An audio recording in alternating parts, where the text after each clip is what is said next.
This is Atomic Shinobi and today I am going to narrate second and final part of what if Naruto nearly become hollow after Sasuke Retrieval arc. If you enjoy this video, please like, share and subscribe to this channel. Now wasting no time, let's start the story. Huh?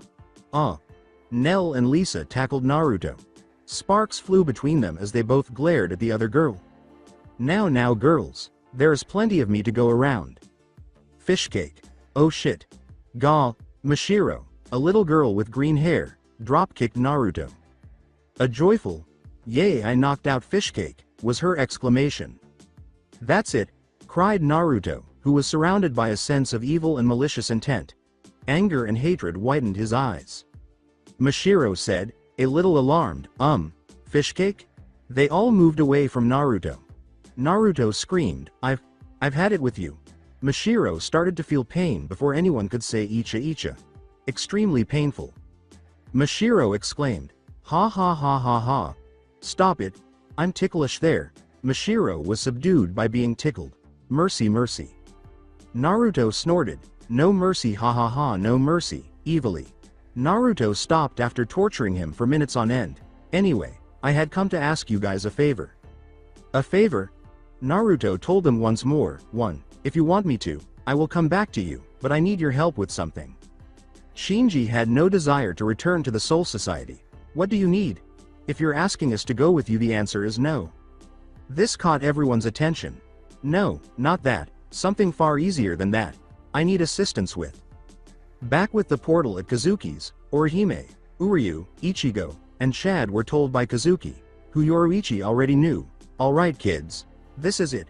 I can only hold it for so long, so be quick about it. Where are Nell and Naruto now? Orihime inquired. There, Naruto promised to meet you. The group nodded when he stated that he had a task to complete and would arrive on his own. In an attempt to save Rukia before it was too late, the group entered the portal. There they are. Nell, are you heading to Naruto? Nell appeared different as Naruto and Nell emerged from behind a rock. Naturally, all I wanted to see was how committed they were to this severe mission. Ichigo is planning to repay a debt. Ichigo will receive assistance from Chad. Because she loves Ichigo, Orihime is going. Uryu, too. Since we haven't spoken much, I am unable to determine his motivations. The others are not like them. I am aware that he will assist in saving Rukia, but he has other plans. Naruto opened his own portal of darkness and said, What? I do not know. Well, got to go if I want to get there before them. He and Nell then passed through it. Oh. Kazuki thought to himself, it's going to get fun around here, that's for sure. Good thing Naruto gave me the next copy of Foxy. Love Nest. Kazuki began reading and burst out laughing like a schoolgirl. I wonder what Yoruichi would do to Naruto after she discovered all of the drunken stories I told about her and Soifan. He giggled again, and then stopped suddenly. Wait, how could she harm me? Soul culture, dude. Uryu sighed and said, that was difficult. I ruined my first cape. A lot of perspiration fell at that point. Good thing I have a spare. He threw away his ruined cape. Suddenly, Naruto said, good to know. We could always come to you, Uryu, if I ever need my coat fixed or Nell her dress. If you were to apply for a job, would you include that on your list of skills? Jokingly, Naruto asked. Hello. Nell, dressed like Naruto in her white espada coat, yelled as usual. You see. Nell, is that different? Aside from the power boost from their previous encounter, Uryu didn't know what had changed when he looked at Nell. Yes, I did receive a power. Up from Naruto. He said he didn't want to risk my death, she said joyfully. I'm very pleased for you, Nell. Nell and Orihime began to leap and embrace in midair. Really, it's like looking at twins. Everyone exclaimed simultaneously in their minds. Orihime and Nell both turned to face the group. What? They both asked simultaneously. On his lips, Ichigo said, twins. In any case, we must move quickly because the Soul Society is located nearby. At your maximum speed, it will take about a day, he said. Hey. What? I'm just stating that we're the ones that are most distant from the location. Chad and Orihime are also not the world's fastest people. I apologize to all of you. None taken. Ichigo said, oh, alright fine, but let's just get moving. Yoruichi raised his voice as the group ran. When we reach the gate, how do you intend to get in? Naruto replied, right through the front gate. Yoruichi's foolishness caused him to scratch his face. You idiot, you can't do that. 4 cat claw marks covered Naruto's face. Ow. How in the afterlife hell can you hurt me with your claws? My face, my beautiful face. The others, including Ichigo, were scanning their surroundings. Man, this place is so rundown. Why is that? Everyone could hear the sarcasm in his voice as he said, the Soul Reapers call this place the Soul Society or Heaven. This is where all the good little boys and girls go when they die and have done good things in life. But I call it the second hell. This place is as any rundown lowly lawless backwater town. Crime is here like in the real world. Hungry and all other bad stuff. Heaven. At least in Hueco Mundo everyone can get strong, pending on our willpower. At least there you can defend yourself. Naruto's tone was one of rage. The people that run this place have no care for these people out here. Thinking that only they are important and no one else. Plain and simple. A word of advice for all of you. Don't try to converse with any Soul Reaper. No one will listen to your pleas and everyone in there are the enemy. Don't forget it. The cold words of Naruto frightened Orihime no matter what. Naruto was anything but icy. Orihime asked herself, Naruto. What's the matter? Neither did Nell. He's never like this. He was angry at something she had never seen him do before. At least she's known him. Naruto was merely recalling a memory that he had long wished to forget, but he is unable to do so, as is the case with all unpleasant memories. They arrived at the gate after a short time. Out of nowhere, they heard a loud voice ask, you again? Naruto let out a sigh. Look Jidanbo, I'll ask nicely the first time since I know you're just doing your job. Let us pass and I won't hurt you like I did 250 years ago. Jidanbo recoils slightly. Ichigo questioned, who is this guy? Ichigo was informed by Yoruichi that he is the gate guard of the West. He has been for 300 years or so. As he prepared his axe, Jidanbo told Naruto, you know I can't do that. It goes against what I stand for. He appeared bored as Naruto asked, what good would that do? You remember what happened last time, don't you? Naruto wanted this unpleasant journey to end as quickly as possible. Last time I nearly killed you. We do this every time I come here. Just let us pass and save yourself the pain of fighting me again. I still can't Naruto, now, prepare yourself. One finger was raised. One finger is all I'll need. Naruto used Echo Flash to appear directly in front of Jidanbo's head as he hurried him for a large man. Jidanbo was vanquished with a simple flick of his finger. The ease with which Naruto defeated someone with Jidanbo's strength astounded Yoruichi. Oh, don't be so socked, Yoruichi. I've been in this place several times before now. This is nothing new to Jidanbo. That was just a love tap. Everyone was pondering. It was an affectionate tap. Naruto passed Jidanbo on his way to the gate, saying, sorry big guy, now you've lost. Again. Let us pass. He opened it with one hand. Yoruichi's mouth fell open. How? Naruto gestured for them to move it, saying, close your mouth Yoruichi, otherwise the flies will nest in it. And hurry up, all of you. A man approached and said, oh my. What do we have here? In Naruto's case, he remembered him from earlier and had a spooky smile. You. I know you. Don't I? Jin never stopped grinning when he said, oh, you're that one hollow from the human world. Naruto continued to hold up the gate and said, nope, not a hollow. How many times must I tell you guys that? I'm a Forsaken. As Naruto shut the gate, the group entered, saying, hurry up you slow pokes, get in here. He was about to pull out his sword when he said, you know I have to fight you now. That is pointless. Go to your head captain and tell him we are inside. Or else I'll kill you and we'll move on anyways. Warned Naruto. Jin came to a halt. Well, when you put it that way. Jin nodded and bounded off, saying, I thought you'd listen. Now tell the old man that the 6 of us are in, and we will save Rukia for her unjust punishment. Yoruichi asked, Naruto, why did you do that? Simple, the old man will be more focused on me than anyone else. I'll be the decoy while the rest of you save Rukia. Uryu, Chad. Head right, stay below the radar and doesn't fight unless you need to. Especially not a captain. The 2 of you combined might be able to handle one, but take no chances. The boys nodded. Ichigo, or Hime. You two will handle the rescue itself. Yoruichi, where would Rukia be held? The cat responded. Well, my best guess would be the tower, but I can't be sure. Haven't been here in a long time. Naruto gave the information a nod. Nell, do you mind going off on your own? Nell nodded. Alright by me. Alright then. Do what you like, but be careful. I'd hate to destroy this place because you got hurt. Me and Yoruichi will be the decoys. Well, me more than you, Yoruichi. But we'll cause a lot of noise so the others can avoid the captains. Nell, you can handle a captain, but still, please be careful. I will.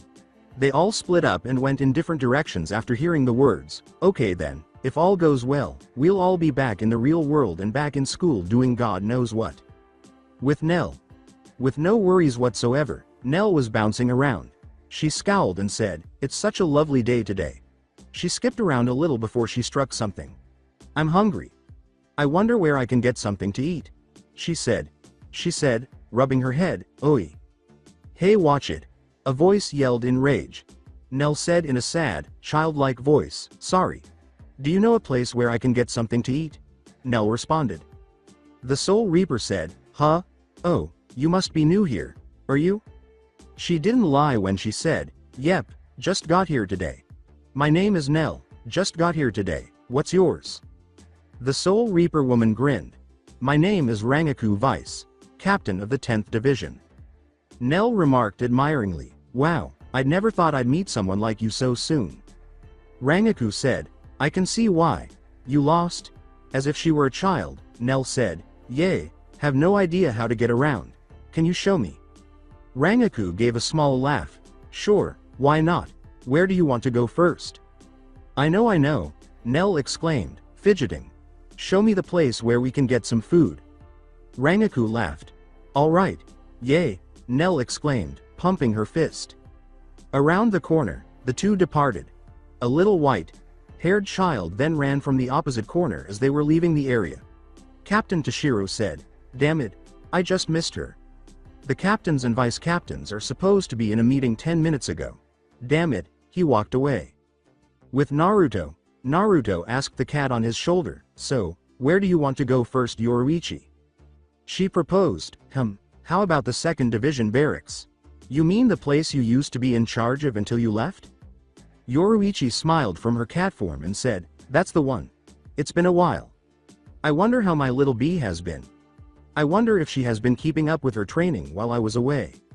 Most likely, based on what you've told me about her, our little bee has been training herself to the ground, said Naruto. Yoruichi grinned in response to his remark. Expecting him to blush, she asked, oh, since when did she become our little bee? But Naruto responded with a taunt. Naruto grinned as she transformed from her black cat form to her red cat form, saying, since I overheard your little wet dream last night about you and me going at it. Then the scratches appeared.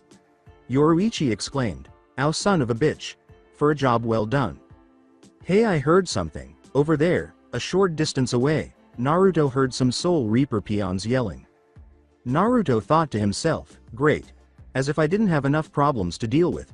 Naruto cracked his neck and remarked, well, at least it will be somewhat amusing to watch these younglings fight me as if they could win. Yoruichi told him, you know, sometimes you sound so old that it's scary. Yay, I know.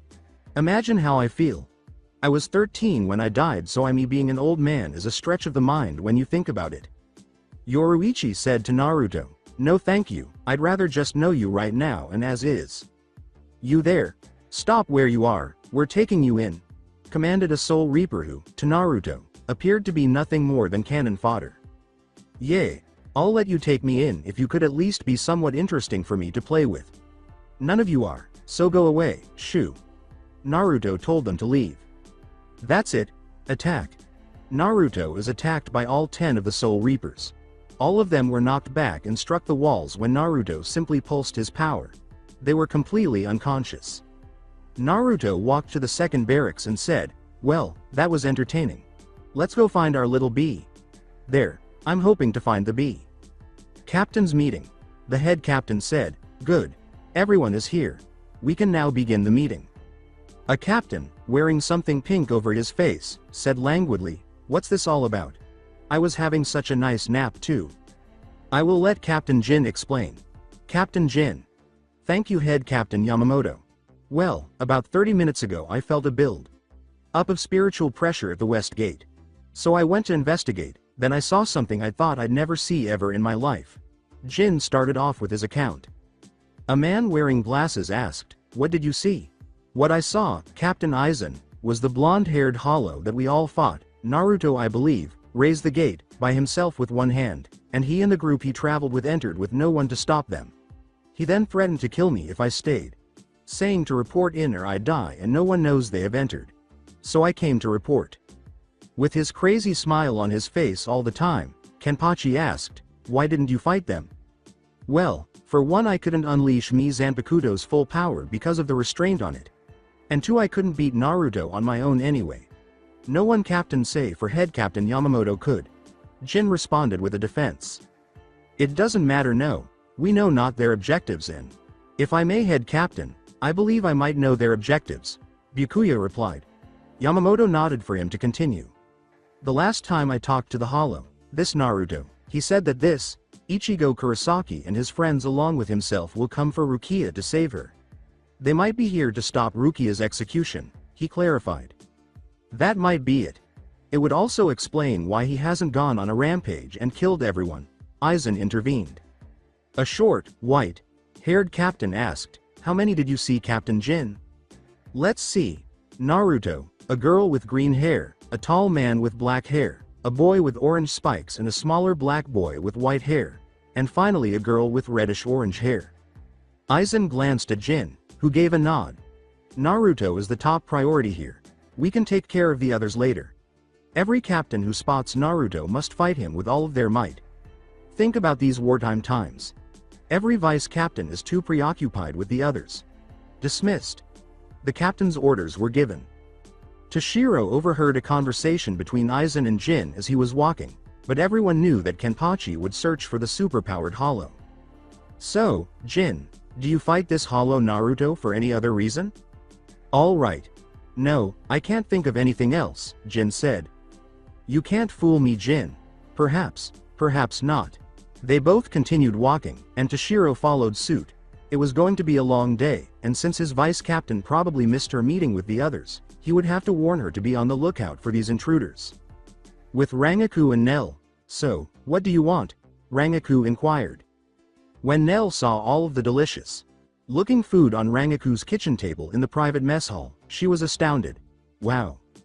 Now, drink and eat together. All right, there. They both began to devour the food and the sake and other beverages. With Yoruichi and Naruto. So, this is the barrack for the 2nd Division? Niece, and you mentioned that these people fight with their hands as well, Naruto inquired eagerly. Yes, and when I was the captain of the 2nd Division, I was in charge of this location. With fake tears in her eyes, Yoruichi said, I'm so proud of my little bee, Soifon, now that she's grown up and in charge. Naruto said as he entered the front door, sweet. Hopefully they will at least make me fight at least somewhat seriously. We were then let down. He said to the cat resting on his shoulder, this place should have traps all around. What the hell? Why doesn't it, Yoruichi? No one has the balls to walk in the front door of this place. You mean no one other than me does this? Will. Okay, I buy that. Naruto gave a nod. I mean, no one but the old man would have the balls of steel that only I have, and women don't need balls of steel when they have nice juicy. POW. Before he could finish, Naruto was on the ground. I hate my life sometimes. Yoruichi drooled. Ah, poor baby. Mama will kiss it and make it feel all better, someday. Naruto returned her smile and said, and I'll wait for that day. No matter how long I have to. They spent some time exploring the barracks of the 2nd Division. Since her last visit, Yoruichi has been seeing new things. Yoruichi was having fun in her cat form when Naruto exclaimed, wow, this place rocks, from the hot spring. Still in the barracks of the 2nd Division. Yoruichi didn't mind, asking, you know that we're going to get caught, right? She was horrified that 2 strangers could enter and relax in the area's hot springs. Yoruichi occasionally had to wonder if Naruto was sane, especially since we're on the women's side of the hot springs. It had been a long time since anyone had been able to harm him, but still, Never underestimate a woman who is angry. You sure you're sane, Naruto? Yep, I am sure I am not sane. That made no sense. Still lounging in the water, Naruto remarked, it would, if you were like me. With a jump, Yoruichi left. Where you going? She left him to perish, saying, if you were more focused on your surroundings and not the water you'd know. Oh, I see. To his singular experience. Naruto left her without a thought. Don't even consider the sound he just heard. Behind him, he heard the door opening. He did observe a significant amount of spiritual pressure building up behind him, though. Most of it looks angry. Come. Oh. Hi there, my little bee. Are you here to enjoy this hot spring? Around Soy. Fawn. The atmosphere was anything but joyous. She was trembling with rage. She took her Zanpakuto out. Naruto stood up and hastily put on his clothes, saying, oh, this should be good. It wasn't his style, even though she would have loved to see her face when he battled her while nude. With Toshiro. For some time now, Toshiro has been searching for his vice captain. She hadn't been seen in hours. He initially believed she was drinking. In any case, her first drinking spot was deserted. He then went to see her friends, but she wasn't there either. Right now he stood before her door. The last place he would search for her. He heard laughter just as he was ready to knock on the door. He didn't recognize the other one with her, but the first was definitely Rangaku. The other woman's voice exclaimed, this is amazing, Rangaku. I've never had anything like this. Toshiro was enraged by this. Had she missed the most significant gathering in the Soul Society's history to go out for drinks? Yes, she would, and not in a positive way. The door was slammed open. Rangaku, he screamed angrily. Rangaku said in a drunken voice, oh, Captain. You're here. Why, is that? Nell said in a similar, if not inebriated, tone, oh, this is the captain you keep talking about. He's cute, but not cuter than my sweet, sweet Foxy. Toshiro ignored it as he glanced at the girl with the green hair.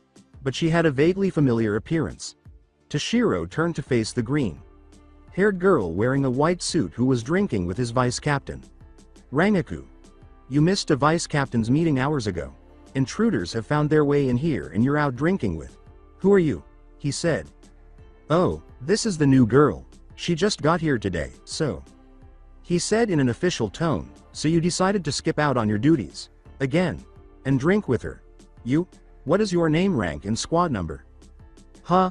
Nell gave him a flushed, inebriated look. Nell, who was intoxicated, said, my name is Nell, and I don't have the rest of whatever you just said. I'm too drunk right now. Come on, join us in a drink of. What is this again, Rangaku? Nell said. Toshiro had experienced this numerous times before and exclaimed, we have no time for this. He nearly got tired of his vice captain's behavior. Huh?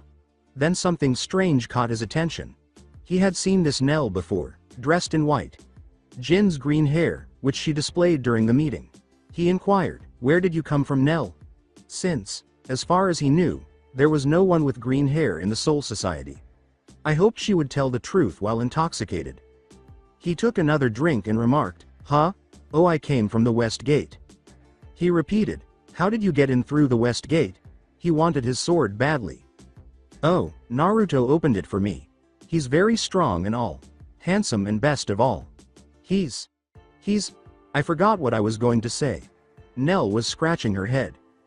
Toshiro drew his Zanpakuto and yelled, Rangaku, get away from her. Why, Captain?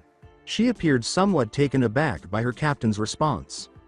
She's an intruder. She came here with Naruto, the hollow that we fought not too long ago.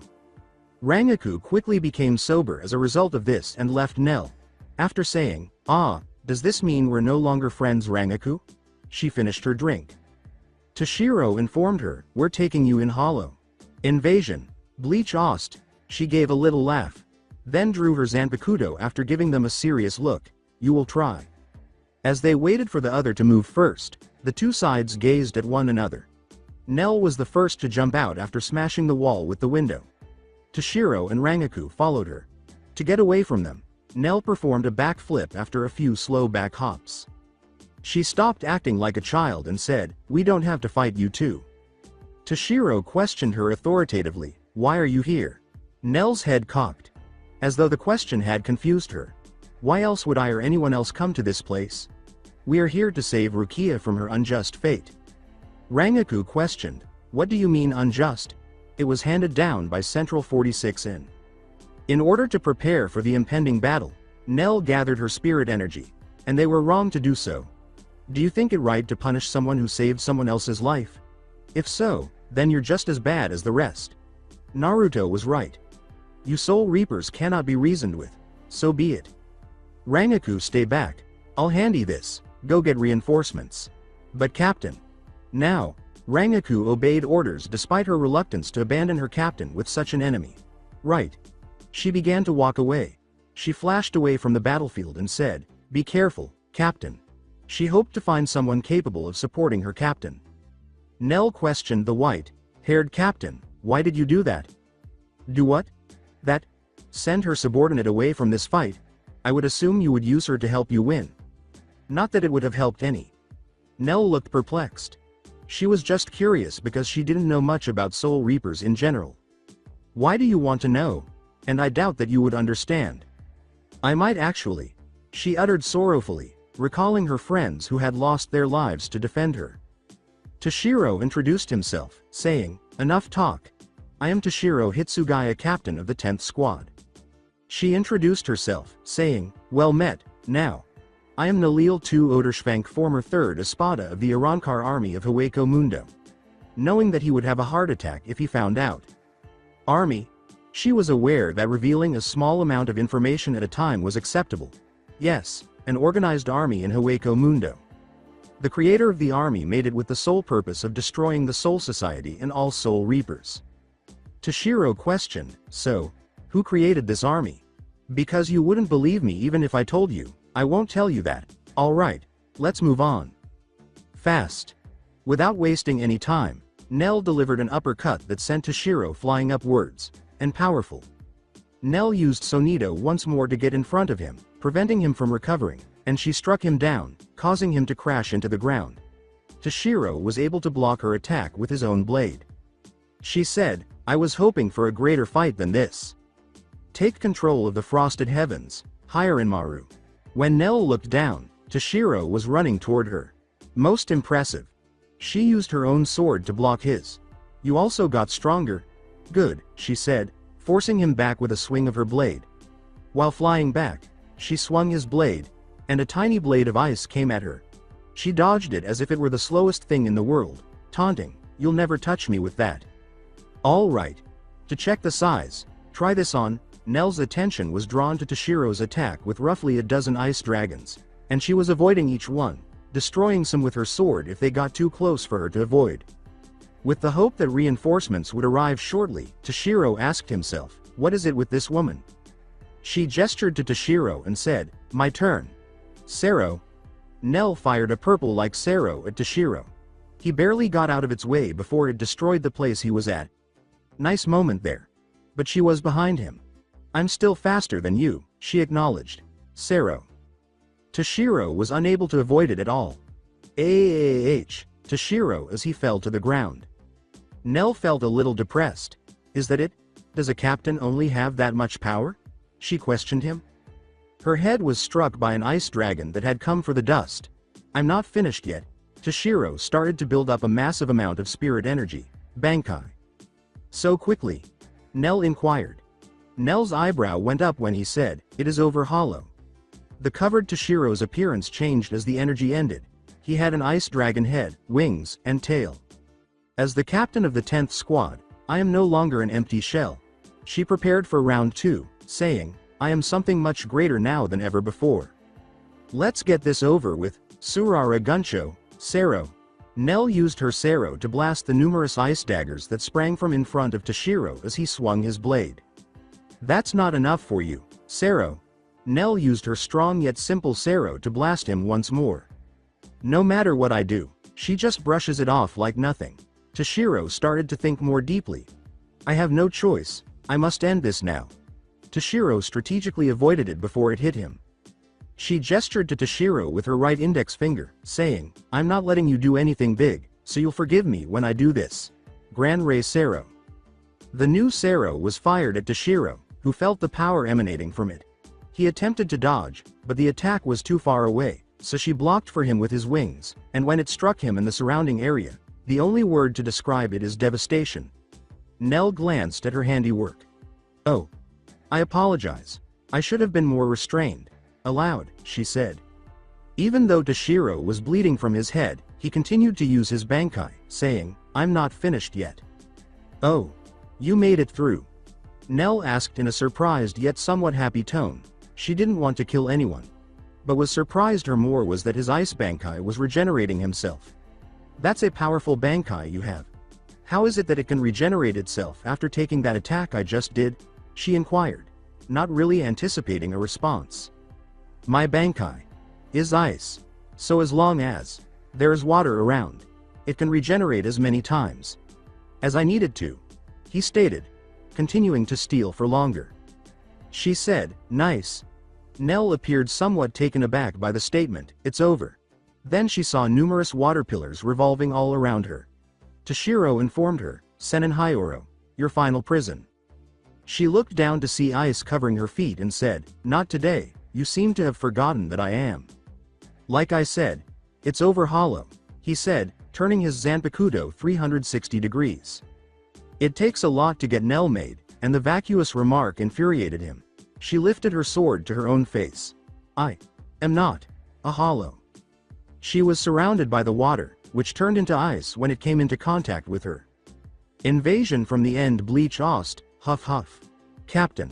Looking over his shoulder, Toshiro saw Rangaku with the captain of the 4th Squad, her vice-captain, and the captains of the 7th and 8th Divisions, as well as their vice-captains. Breathless, he uttered, "You're late.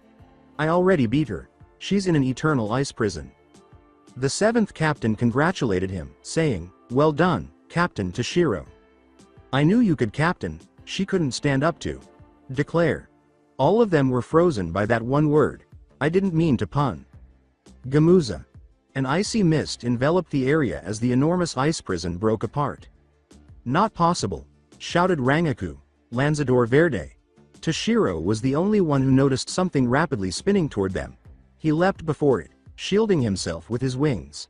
No matter how much power he put into his shield, the object struck him with a force he had never experienced before and sent him flying backward.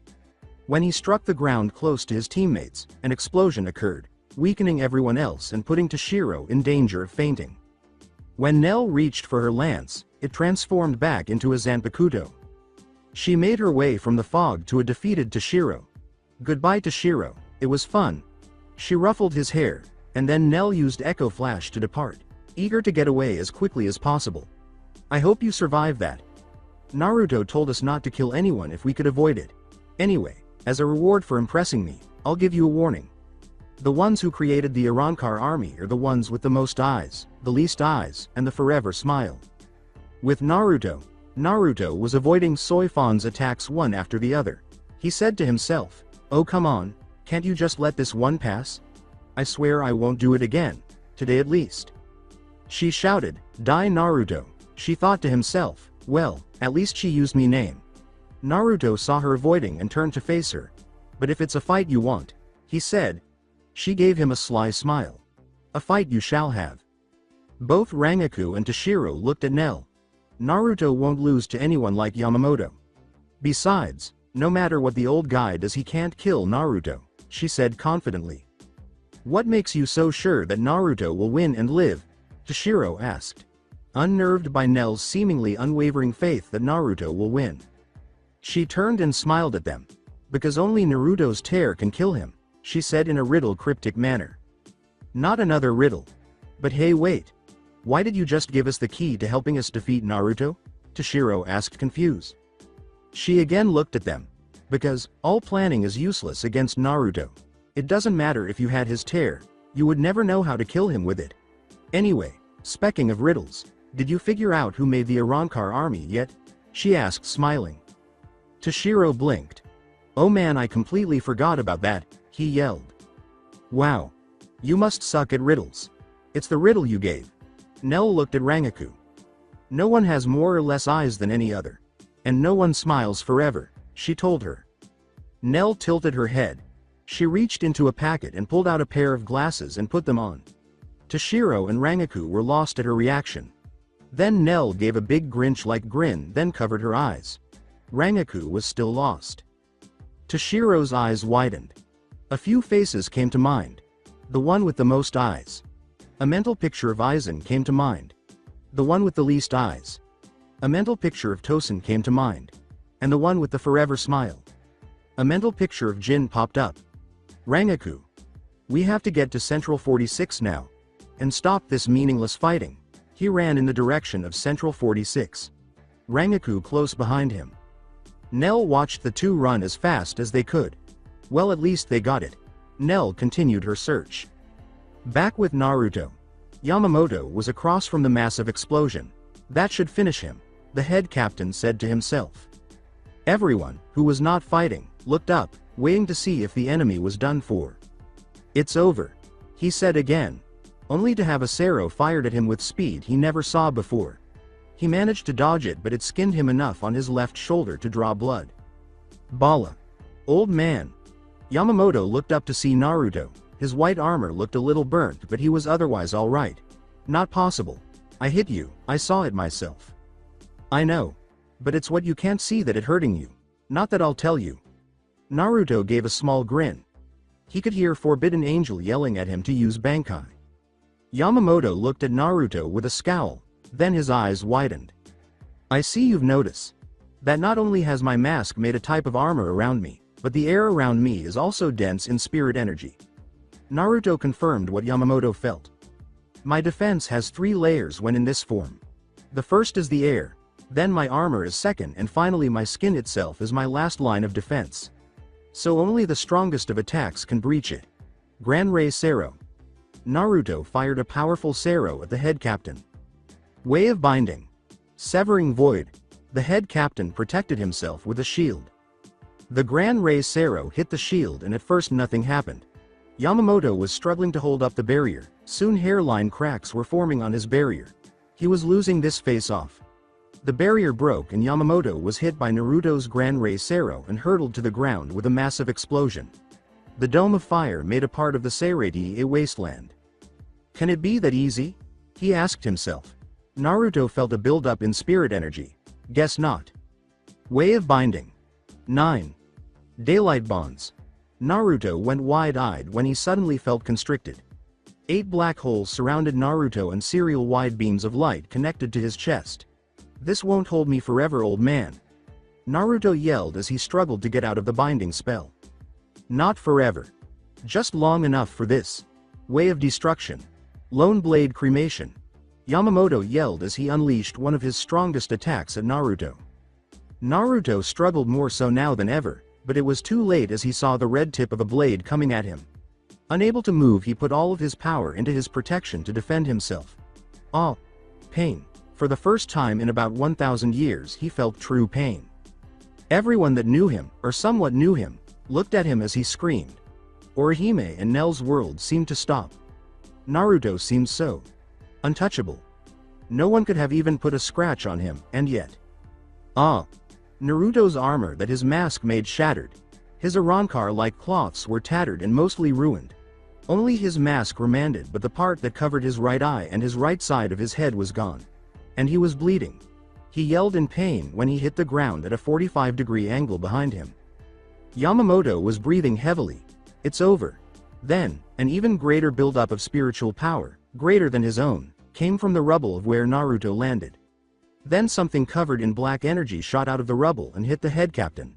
Head Captain Yamamoto was launched a few yards away from the black energy-encased being. It can't be. Naruto was now fully recovered and his mask fully repaired and even starting to cover most of his body in armor again. I never thought you'd bring this out of me. I've never had to use this on one man before.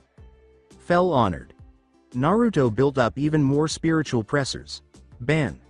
Kai. That one word echoed throughout the Soul Society. 4 black energy beams twisted as it was absorbed by Naruto's Forbidden Angel to go into Bankai mode. Naruto's Shikai dispersed in black energy and started to reform around Naruto's right hand. It started to form black crystals around his hand from his wrist to about 4 inches past his fingers. My profile queen of the Night Elves, the right hand. I'd never thought I had to use this. The black energy seemed to come from nothing. It was pitch black, formed from complete darkness. Darkness blade. Naruto swung his blade slowly downward. A black blade of energy dashed at Yamamoto. Yamamoto barely dodged it, but he was still cut into by an invisible force, but he shrugged it off. Both powerful and seemingly immortal beings of power used Flash Step and Echo Flash to close the gap between each other. Their two blades collided with each other. The black energy of darkness surrounded Naruto while the red energy of fire surrounded Yamamoto, each one fighting to overpower the other. But Naruto's power proved to be stronger than Yamamoto's, and Yamamoto was forced back. Yamamoto flew back far away from the place that he and Naruto clashed. But Naruto was on him in a second. Taimatsu. The fire consumed Naruto, but Naruto went right through it like it was nothing but a calm breeze. Then did one powerful slash across Yamamoto's chest. Yamamoto felt his power dropping. He felt weak. He hadn't felt like this in almost 800 years since he became the head captain. I will not lose to you, Uzumaki. He built up massive amounts of spiritual pressure. Flames of hell. Massive pillars of flames erupted around the Seireiti. The only place that wasn't in the line of fire, no pun intended, was the fourth barracks. Where everyone, who wasn't fighting, was it to be as safe as possible. All of the vice captains and captains, save for a few, and Orihime and Nell were there holding up a barrier. The strongest they could muster to protect against this all-powerful attack. Is Naruto going to be alright? Orihime asked. She was worried for his safety. Not sure. That's old man Yamamoto's strongest attack. Naruto might get killed. Jashiro answered Orihime's question. Oh please. Nell snorted in an unladylike manner. Like I said to Captain Retsu when we first met face to face. Against the power that Naruto has, all planning is meaningless. Naruto isn't even going all out yet. This got shocked looks from all of the Soul Reapers. Using Flash Step, he got behind Naruto and bear hugged him. You and I will burn together, in hell. Naruto spared a look to Yamamoto. Then looked at the flame pillars that were coming for him. You forget, old man. I don't give up. This little light show is nothing. My power. He blew back Yamamoto with sheer force alone, then raised his Bankai blade in the air. Eclipse Maelstrom. Darkness. The feeling of utter despair, regret, and powerlessness. That is what everyone felt when Naruto called out his next attack. Black winds flowed around Naruto's Bankai blade. The black winds were calm at first, and then turned into a true raging storm, or maelstrom. The black vortex of darkness collided with the fire pillars. Everyone watched in fascination, awe and fear, none more so than Yamamoto. The power of Yamamoto's flames was snuffed out by the power of Naruto's black storm. When the storm subsided, there was nothing around Naruto. All of the buildings that were near Naruto when he did his attack just vanished. Yamamoto looked utterly shocked. Naruto pointed his Bankai at the head captain. Terra Sero. A giant-sized black Sero emanated from the tip, then it fired just as fast. Yamamoto had little to no time to think. Way of binding, Tozansho. A blue inverted pyramid surrounded Yamamoto. That won't work, old man. The Terra Sero went right past it as it wasn't even there. Yamamoto had enough time to look shocked before he was hit with the Terra Sero. The once blue inverted pyramid became black, then shattered from the inside. A massive shockwave came from the epicenter of devastation that was Naruto's attack. End treachery. Bleach Movie 2 soundtrack. Terra Sero. The most dangerous Sero in this world. It is not only unblockable, but it bypasses any and all defenses to hit its target. You either avoid it or shoot something stronger at it. That's simple, old man. Then it's a good thing I avoided it. Naruto turned around when he felt Yamamoto behind him. Ikatsu. Naruto put up his other hand, but the old man's attack hit home. Naruto was hit so hard he was sent back to the execution site. The force of his impact was so great it destroyed the site utterly. Rubble piled up on Naruto as Yamamoto waited for him to show up. He wasn't disappointed as Naruto shot forward and attacks Yamamoto. The old head captain dodged and Flash step away from Naruto. I won't bother asking how you did it, Naruto stated. Let's just move on. Yes. Let's. You are a worthy opponent, Naruto Uzumaki. As are you, head captain Yamamoto. But this end now. Yamamoto's spiritual pressure built up to unfathomable heights. Anyone and everyone felt it. A power that they have never felt in their entire existence. Blaze and burn with the fury of 1,000 suns, ancient Sun King. Ban. Everyone but Naruto froze. Kai. Play White Knight Chronicles. Ancient Heartbeat, King of the Sun. Yamamoto was covered from head to toe with white-hot flames. The intensity of the heat was getting to everyone, aside from Naruto. He only sweat a bit from the heat, even the ones behind the barrier that was supposed to keep all of the loose spiritual pressure from them. Even behind Naruto's mask armor he felt the heat. He knew the old man let loose his greatest and most terrible power. The true ability to turn all creation to ash. It took a few more minutes, but the fire died down enough for people to look at Head Captain Yamamoto. He was literally on fire. The lower half of him was gone and nothing but flames was seen. Naruto could see the old man's muscular arms, the old man's body and his head. But he was nothing but fire. The fire behind the old man rages as if a wildfire being fed by raging winds. Overall, the head captain has become a giant blazing fireball with an upper body. This is my Bankai. You are the first one to face it, and soon to be the last. Yamamoto said in a voice a little different from his own, but his tone could still be heard. Then Yamamoto appeared in front of Naruto. This time it was Naruto's turn to go wide-eyed. Ikatsu. Naruto put up his left hand to block, but it was pointless. The force of the attack was enough to almost shatter what was left of Naruto's armor and sent him flying. But Naruto was not given any time to relax as Yamamoto was behind him as Naruto arrived at the other end of the Seirei. Ikatsu. With another flaming punch Naruto was again sent flying, some of his armor breaking off. With Nell and Orihime, Naruto. Orihime said with fear and concern. I've never seen Naruto. Nell was in shock and fear. Is it possible that Naruto can lose? I've never seen the old man use his Bankai. Shunsui said while shaking a bit. Never had the old man used his Bankai. And such a frightening Bankai it is. Naruto. He can't lose, he said he won't. He promised that we'll all go back home together. Orihime sad while having tears in her eyes. Back with the fight. Ikatsu. Yamamoto hit Naruto in his head. This sent him flying to the center of the Seirei. Yamamoto was there waiting for him. It's over, Sokotsu. Yamamoto hit Naruto to the ground. End White Knight Chronicles. Ancient Heartbeat, King of the Sun. Pain. Naruto has felt it before. Just not in a very long time, and never to this extent.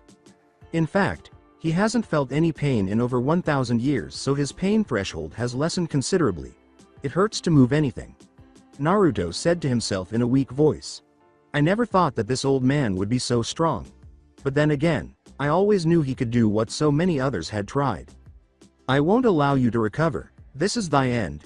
Yamamoto raised his right arm high into the air. He was honorable, but he would not let his honor endanger the Soul Society. Divine Sword. Phoenix Saber. A massive blade of fire. It was at least 30 feet high. This one moment, I've waited and trained for this one moment for 800 years. Now die Naruto Uzumaki. Naruto looked up, unable to move because of Yamamoto's attacks. I should have used my Resurrection Cube Den. Naruto looked helplessly at the fire attack. Santen Keshun. I reject. A shield was put in front of Naruto and Yamamoto's oncoming attack. Soden Kishin. I reject. Naruto looked up in front of him to see Orihime. He thought that she was nowhere near here. But he also saw Nell next to her. Yamamoto was furious that his most powerful attack was stopped by a mere shield. Naruto felt his power come back to him. Orihime was healing him. She did get better with her healing abilities. Yamamoto looked to where the shield came from. A girl? A human girl? She managed to stop 800 years worth of training with a mere barrier. The mere thought of it made Yamamoto's blood boil. I'll deal with you two first. The head captain appeared in front of both Nell and Orihime in an instant. Both girls and Naruto were shocked. Dragonfire. Yamamoto was aiming for Orihime. No. Ow. Nell. Orihime yelled as Nell took the hit for her. A large gash formed from Nell's left shoulder to mid-torso. Now for you. Darkness Blade. Huh? Naruto attacked from behind and managed to force Yamamoto away from Orihime. Thank you Orihime. Naruto managed to pant out. Look after Nell. And no matter what happens, please don't think anything less of me. Orihime was confused about what he just said, but nodded as Orihime ran to heal Nell, who was badly wounded. Naruto was enraged. No, beyond that. He had no words to describe what he felt for Yamamoto right now.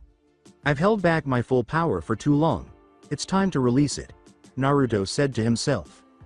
Both Naruto and Yamamoto met once more, hovering above a near-destroyed Seirei. The place was little more than ruins now. I wasn't going to kill you, Yamamoto. But now. Naruto raised his left hand to the back of his left shoulder. Naruto's second Zanpakuto came from it. It was the red-hilt one, the one he never used before. I will destroy you before you can do such a thing. Too late. Old man. Naruto built up his final amount of his spirit energy. Behind the barrier or not. Yamamoto or not.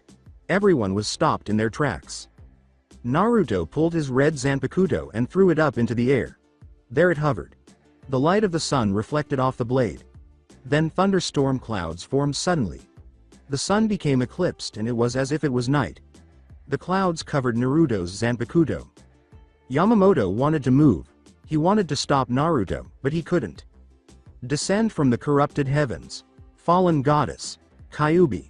Naruto's Zanpakuto descended slowly from the clouds, then fell at high speeds and stabbed Naruto in his heart. Black and red spirit energy started to form around Naruto as he was going to release his ultimate form. Play Bleach AMV Yami, Stark, Barragan, Hannibal. The Sorcerer Remix. Meet my turn form. Naruto was engulfed in black spirit energy. Everyone watched as a feeling of great power was coming from the black mass. The black spirit energy had a red tint to it. Yamamoto felt this only one other time in his life. The first thing to appear from the black mass were a pair of hands. They were powerful looking, and claw-like. There was also some sort of hole that rose from the back of the hand. Then a black blade came from both of these holes, like Naruto's Bankai. The next were a pair of feet. No shoes or any of the sort, the toes were clawed, similar to Ichigo hollow form. From there the body, it was covered from top to bottom in armor. The armor was thick and heavy looking. Then finally the head was revealed. Teeth. Sharp teeth like that of the Kyuubi. Big eye holes formed. Naruto's eyes could be seen. But instead of blue eyes like his friends are used to, they were red and silted like a fox. 2 horns shot straight back from the top of his head and 2 more on each side of his mouth, forming tusks. But Naruto's transformation was not done yet. 9 black energy beams shot out of Naruto's lower back, forming 9 tails. But not a fox's tails. Each tail was long and sinister looking. A xenomorph warrior tail. Topped off with a spike for good measure. And finally on each tail was a hole. And if someone can draw this, I'd appreciate it. End Bleach AMV Yami, Stark, Barragan, Hannibal. The Sorcerer Remix. Play Evil Techno. Sanctuary of Rebirth. Time seemed to end for everyone, Yamamoto most of all. Yamamoto felt like he was going to die. He looked into Naruto's red hollow eyes. Then Naruto vanished. Huh? 5 claw marks formed on Yamamoto's flame body. He felt it and he felt like he was bleeding. My fire armor. My power is beyond that of your pathetic little fire armor. There is a reason that I'm the Majesty Vasto Lord forsaken of this world. Naruto's voice was void of all the good that was once his own. But there is no reason to talk anymore. This is your last night, you will see. This was true. The sun was long gone and the moon had taken over. Naruto pointed one of his clawed fingers at Yamamoto. Black Sero. The black beam fired so fast there was no time to think of any form of escaping. The Sero hit dead on. Ah! Yamamoto screamed as the power of Naruto's greatest form overwhelmed him. All of the other fights had long since ended.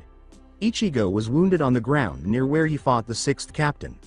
He watched in awe and fear at the power Naruto wields. Yoruichi and Soifan were with the rest of the group at the 4th barracks. Yoruichi wondering if this is what Naruto meant when he said that his very existence is a treat to the existence of all others. But she was more afraid of Naruto losing the kind part of himself. The part of him that Yoruichi likes to tease. Is that all you got? Naruto in his demonic voice asked. I guess it is. Then, let me end you with this. Yamamoto was not going to let Naruto do anything more to him. Dragon Fire. Yamamoto's fire came at Naruto at extreme speeds, but was snuffed out by an invisible force. Such a weak attack, old man. Naruto held out his hands, then closed them. Chains of fear. A dozen small black portals formed around Yamamoto and chains of darkness chained Yamamoto in black. Even his fire was useless against them. While Yamamoto was blazing hot, these chains seemed to snuff out the heat and cool him down. Time to die, old man. One of Naruto's tails slowly pointed to Yamamoto. Naruto grinned. If only other people could see it. Show me your courage. I'll show you fear. Sarrow of fear. A black sarrow formed with the symbol of fear inside it. Show me your friendship. I'll show you loneliness. Sarrow of loneliness. A black sarrow formed with the symbol of loneliness inside it. Show me your love. I'll show you hate. Sarrow of hate. A black sarrow formed with the symbol of hate inside it. Show me your knowledge. I'll show you uncertainty. Sarrow of uncertainty. A black sarrow formed with the symbol of uncertainty inside it. Show me your sincerity. I'll show you selflessness. Sarrow of selflessness. A black sarrow formed with the symbol of selflessness inside it. Show me your reliability. I'll show you illusion. Sarrow of betrayal. A black sarrow formed with the symbol of betrayal inside it. Show me your kindness. I'll show you cruelty.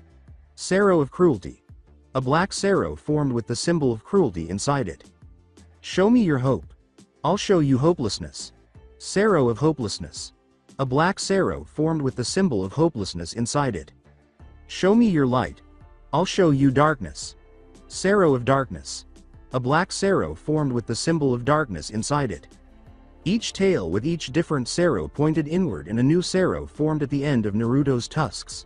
Combined, they form a sarrow more powerful than any other. All of the sarrows formed into one. Sarrow of evil. The sarrow fired a black wave of nothingness and evil. Head Captain Yamamoto closed his eyes. He knew if he dodged, others would take the hit. He let the sarrow hit him without trying to escape. Ah! The scream could be heard all over the Soul Society.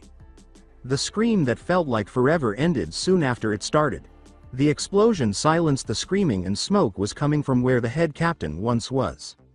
Something fell towards the group at Barrack 4. Landing in the courtyard of the 4th barrack was head captain Yamamoto. His broken sword near him and he was in his normal form again. He was covered in his own blood. He had lost. A few of the officers of the 4th squad ran to help him. But something landed in the courtyard as well and the force of the shockwave blew them away from the old man. The clawed foot of Naruto stepped on Yamamoto's head. Both of Naruto's Bankai blades on his hands pointed at the old man's head. So, I have lost. Yamamoto stated more than asked. It shames me that someone who has lost his mind to his own power, a mindless beast such as yourself, beat me. End evil techno. Sanctuary of Rebirth. A black sarrow formed at the end of Naruto's tusks. Showing no mercy. Just like a true hollow. You said that you have grown past such a state. This just proves that you are just a mindless monster. Just like 800 years ago and now. Yamamoto told Naruto as he was forming the sarrow bigger and bigger. Near.by Orihime, Nell and Yoruichi watched in horror at what Naruto had become. Orihime more so because this was just like how her brother Sora turned out. Naruto had become something he's not. She had tears in her eyes. Is this what he meant? Please don't think anything less of me. She didn't get those words at the time, but... Orihime ran to Naruto. Orihime, no, Naruto, you've got to stop right now. Orihime yelled as she ran to him. Naruto's sarrow dissipated as he looked at Orihime. She say not the kind and loving blue she's used to, but the unforgiving and hateful red that is this thing that was not Naruto. She latched onto his arm. You won, Naruto. He's defeated. This isn't like you. You've got to stop. Although Orihime was frightened by Naruto's appearance, she was sure without a doubt that he wouldn't hurt her. A long moment passed by. Then a bright blue glow surrounded Orihime. The glow died down and Orihime saw the blue's eyes once again. Huh? Orihime? What's wrong? Naruto felt that his foot was on something, so he checked. He saw Yamamoto all banged up. Then he remembered his fight with him. Naruto had a headache. You. Girl. Why? Yamamoto asked, still prone and still on the ground. Orihime looked confused. Why what? Why? Why did you save me? You could have let him kill me and cripple the Soul Society. Why did you save my life? He asked. Because, we came here to save a friend. Not kill people. She gave her smile that warms hearts in, almost, everyone man. Yamamoto was no different. You're not a bad person. We just needed you out of the way to save Rukia, she told him. The old captain nodded. Orihime, Nell and Yoruichi helped Naruto up. Thanks girls. Naruto said with a smile. Yamamoto looked at the smile that Naruto was giving. It's not one of intent to kill or manipulate. He truly cares for them. I was wrong. I'm sorry Naruto Uzumaki. I was wrong about you, he said out loud to him. Naruto, with the help of Nell and Yoruichi, turned around to face the old man. It's alright. Hell, I was wrong about you Soul Reapers for the most part. I thought that none of you had any honor when I first came here. You and the other captains proved me wrong. He smiled. Naruto saw a flash and someone was behind the head captain. Huh? Connection complete. May I have your attention please, all captains, vice captain, and seated officers. And also the humans. This is Squad 4 Vice Captain Izan Katetsu with an emergency announcement. Please listen carefully as it will not be repeated and is absolutely true. Aizen. Naruto yelled. He completely forgot about the traitor. Yamamoto looked behind him to see the dead captains raise his blade. I can't pass up this opportunity. Aizen said, then brought down his blade. Aizen. Naruto, still in his ultimate form, charged the traitorous captain behind the head captain. Yamamoto looked behind him to see the dead captains raise his blade. I can't pass up this opportunity. Aizen said, then brought down his blade. The sound of sword cutting through flesh was heard all around the Soul Society. Aizen had cut into head captain Yamamoto's neck. Thank you Naruto. Aizen dodged Naruto's razor-sharp claw. For that golden opportunity. Jin soon appeared next to Aizen. Then with the unknown ability the both of them were gone. Arg. Naruto roared in anger. It didn't take long for Naruto to find them. They went back to the execution site. In the blink of an eye Naruto was there again to face Aizen and kill him. Only this time he wasn't alone. He had Jin and the captain of the 9th squad. You think that you two buddies are going to stop me from killing you Aizen? I've been around for over 1,000 years and faced creatures far greater than you and your goon squad. Die Aizen. Naruto charged up his ultimate Sero. I wouldn't do that Naruto. Aizen said calmly. Jin showed Naruto Rukia right behind him. Air coward. You claim to be strong but only the weak use hostages, Naruto yelled. Or the smart. Aizen said. Then, behind him a large black portal opened up and 10 figures in white came from it. All of the Espada had been summoned. Your Espada are not strong enough to bring me down Aizen. I know all about them, remember? Naruto growled. Naruto saw that Aizen had something on his arm. Then, without warning he dove his arm into Rukia. Naruto was about to charge when the 10 Espada got in his way. Naruto, at full power, swatted the Espada like flies. Then Jin and Tosen came to fight Naruto. They last a full second longer than the Espada. Naruto swatted Jin aside then used 2 of his tails to grab Tosen. One tail grabbed the top half while the other grabbed the lower half of him. Die Aizen's slave. Naruto tore him in half. His blood stained Naruto's white armor. Such a gory way to kill someone Naruto, don't you think? Aizen said calmly. I wouldn't know Aizen, but neither would you. I know, let me tear you in half so we can find out, Naruto said in a rage. Thanks for the offer Naruto, but I'll pass on that, Aizen smiled. Oh, but Aizen, I insist. He said, sorry, but I have to go. He looked up as several Jillian came from a tear in the sky. Then 2 negation, 1 for Aizen and 1 for Jin came down to rescue them. Maybe we'll meet again. White Fox, he said smoothly. Naruto looked up at the weak Jillian. As the Majesty Vasto Lord Forsaken of Hakyu Mundo, I order you to release them now. Naruto yelled. Then as Naruto commanded, the Jillian released their hold on Aizen and Jin, dropping them down back to the ground. Shock showed on Aizen's face. Why so surprised Aizen? Only a Vasto Lord of noble rank or an Arankar can resist my will upon them. It's the only reason why your Espada pets haven't turned on you. Naruto charged up his Sero again. Only for Aizen to flash step behind the one target he knew Naruto wouldn't destroy to get to him, behind Tia. Tia wasn't all that surprised that Aizen would hide behind her. No, she was surprised when Naruto stopped his attack. He was a mere few seconds away from destroying his enemy Aizen. Then why would the most powerful being in this world stop his attack? It's time for us to go, Aizen said as Ulquiorra made a garganta laid enough for the group to go through. We'll see each other again, Naruto. Real soon. As well as you, human boy, Aizen said to Ichigo. So, you allied yourself with the Hollows? Why? Asked the captain of the 13th Squad, Jashiro. No one stands at the top of the world. Not you, not me, not even the gods. But the unbearable vacancy of the throne in the sky is over. From now on, I will be sitting on it. Aizen. Tosen said weakly, wondering why Aizen is leaving him there. The Garganta closed, leaving Tosen at the limited mercy Naruto had for traitors. You're a fool, Aizen. Even I, with the power I have, dare not try to become a god. The throne in the sky, as you call it, is occupied. Who no one will ever know, but you trying to dethrone that being is as likely as an ant killing me. No one, be them Soul Reaper, human, hollow or otherwise, can ever hope to be a true god. Naruto explained. And you trying to be one is a waste of life. As you succeed in doing is taking others with you to their doom, and I will stop you before you can even get close to being a god, Aizen. Naruto looked Aizen in the eye before the portal closed. Tosen. Tosen heard his name get called. He could feel his life fading. Tosen, why? Tosen heard his friend Komamura ask him. I follow the path of least bloodshed. That is the path to peace, he weakly said. Foolish man, Naruto said in his sealed, normal form. Aizen doesn't give a damn about peace, you fool. All he cares about is power. Power to become a god. He used you, then ditched you.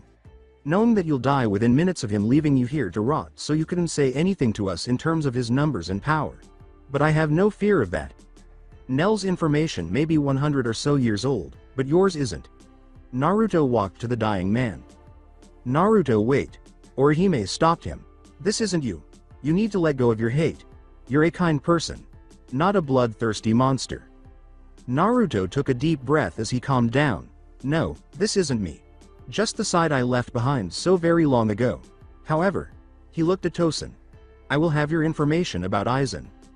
I will never give it, Tosen weakly said. You won't have a choice in that matter. Sir Naruto, Orihime and Nell looked behind them. A member of Squad 2 knelt before them. Captain Retsu has requested you. It's about the head captain, he said grimly. Naruto nodded. Orihime, keep this traitor alive long enough for me to get the info I need on Aizen. He told her. Nell, stay with her. He then used Echo Flash to head the dying energy of the head captain. Nell. Can I ask you something? Orihime asked her friend, in a strangely serious manner. Sure, Orihime. She gave a big smile, her first in a little while. Did you do something with your hair? She asked. Nell smiled. She noticed. Yep. Naruto did at least, she finished. With Naruto was there quick as a flash. He appeared next to Retsu, who was strangely a good few yards away from the head captain. Retsu, shouldn't you be healing him? He asked. The wound is too great for me to heal. When I told him that he sent for you and that no one is to be near him unless it's you, she said to the blonde. Naruto nodded. Send for Orihime, she can heal it. This raised an eyebrow at that. Not to disregard your healing abilities, Captain Retsu. Orihime has an ability no one else has. Let's leave it at that. Just send for her, he told her as he walked up to the head captain. Even if he was no healer, he felt the wound that Aizen did was bad. Naruto, he said weakly, before I go, there is something I should tell you. First, you were a strong and worthy foe. More worthy than any other, he managed to say. And the same to you, old man, but don't worry about dying. Once Orihime gets here, she can. No, her power won't work on me. Naruto raised an eyebrow. Old man, Orihime isn't your typical healer, you know. I know of her power. I've known since she was born. In the human world. And in any other circumstance. Her power to heal me. Would work. But this is different than any other wound. Allow me to tell you why. Not that even Aizen knew. I am entrusting to you, Naruto, the greatest secret that the head captain has.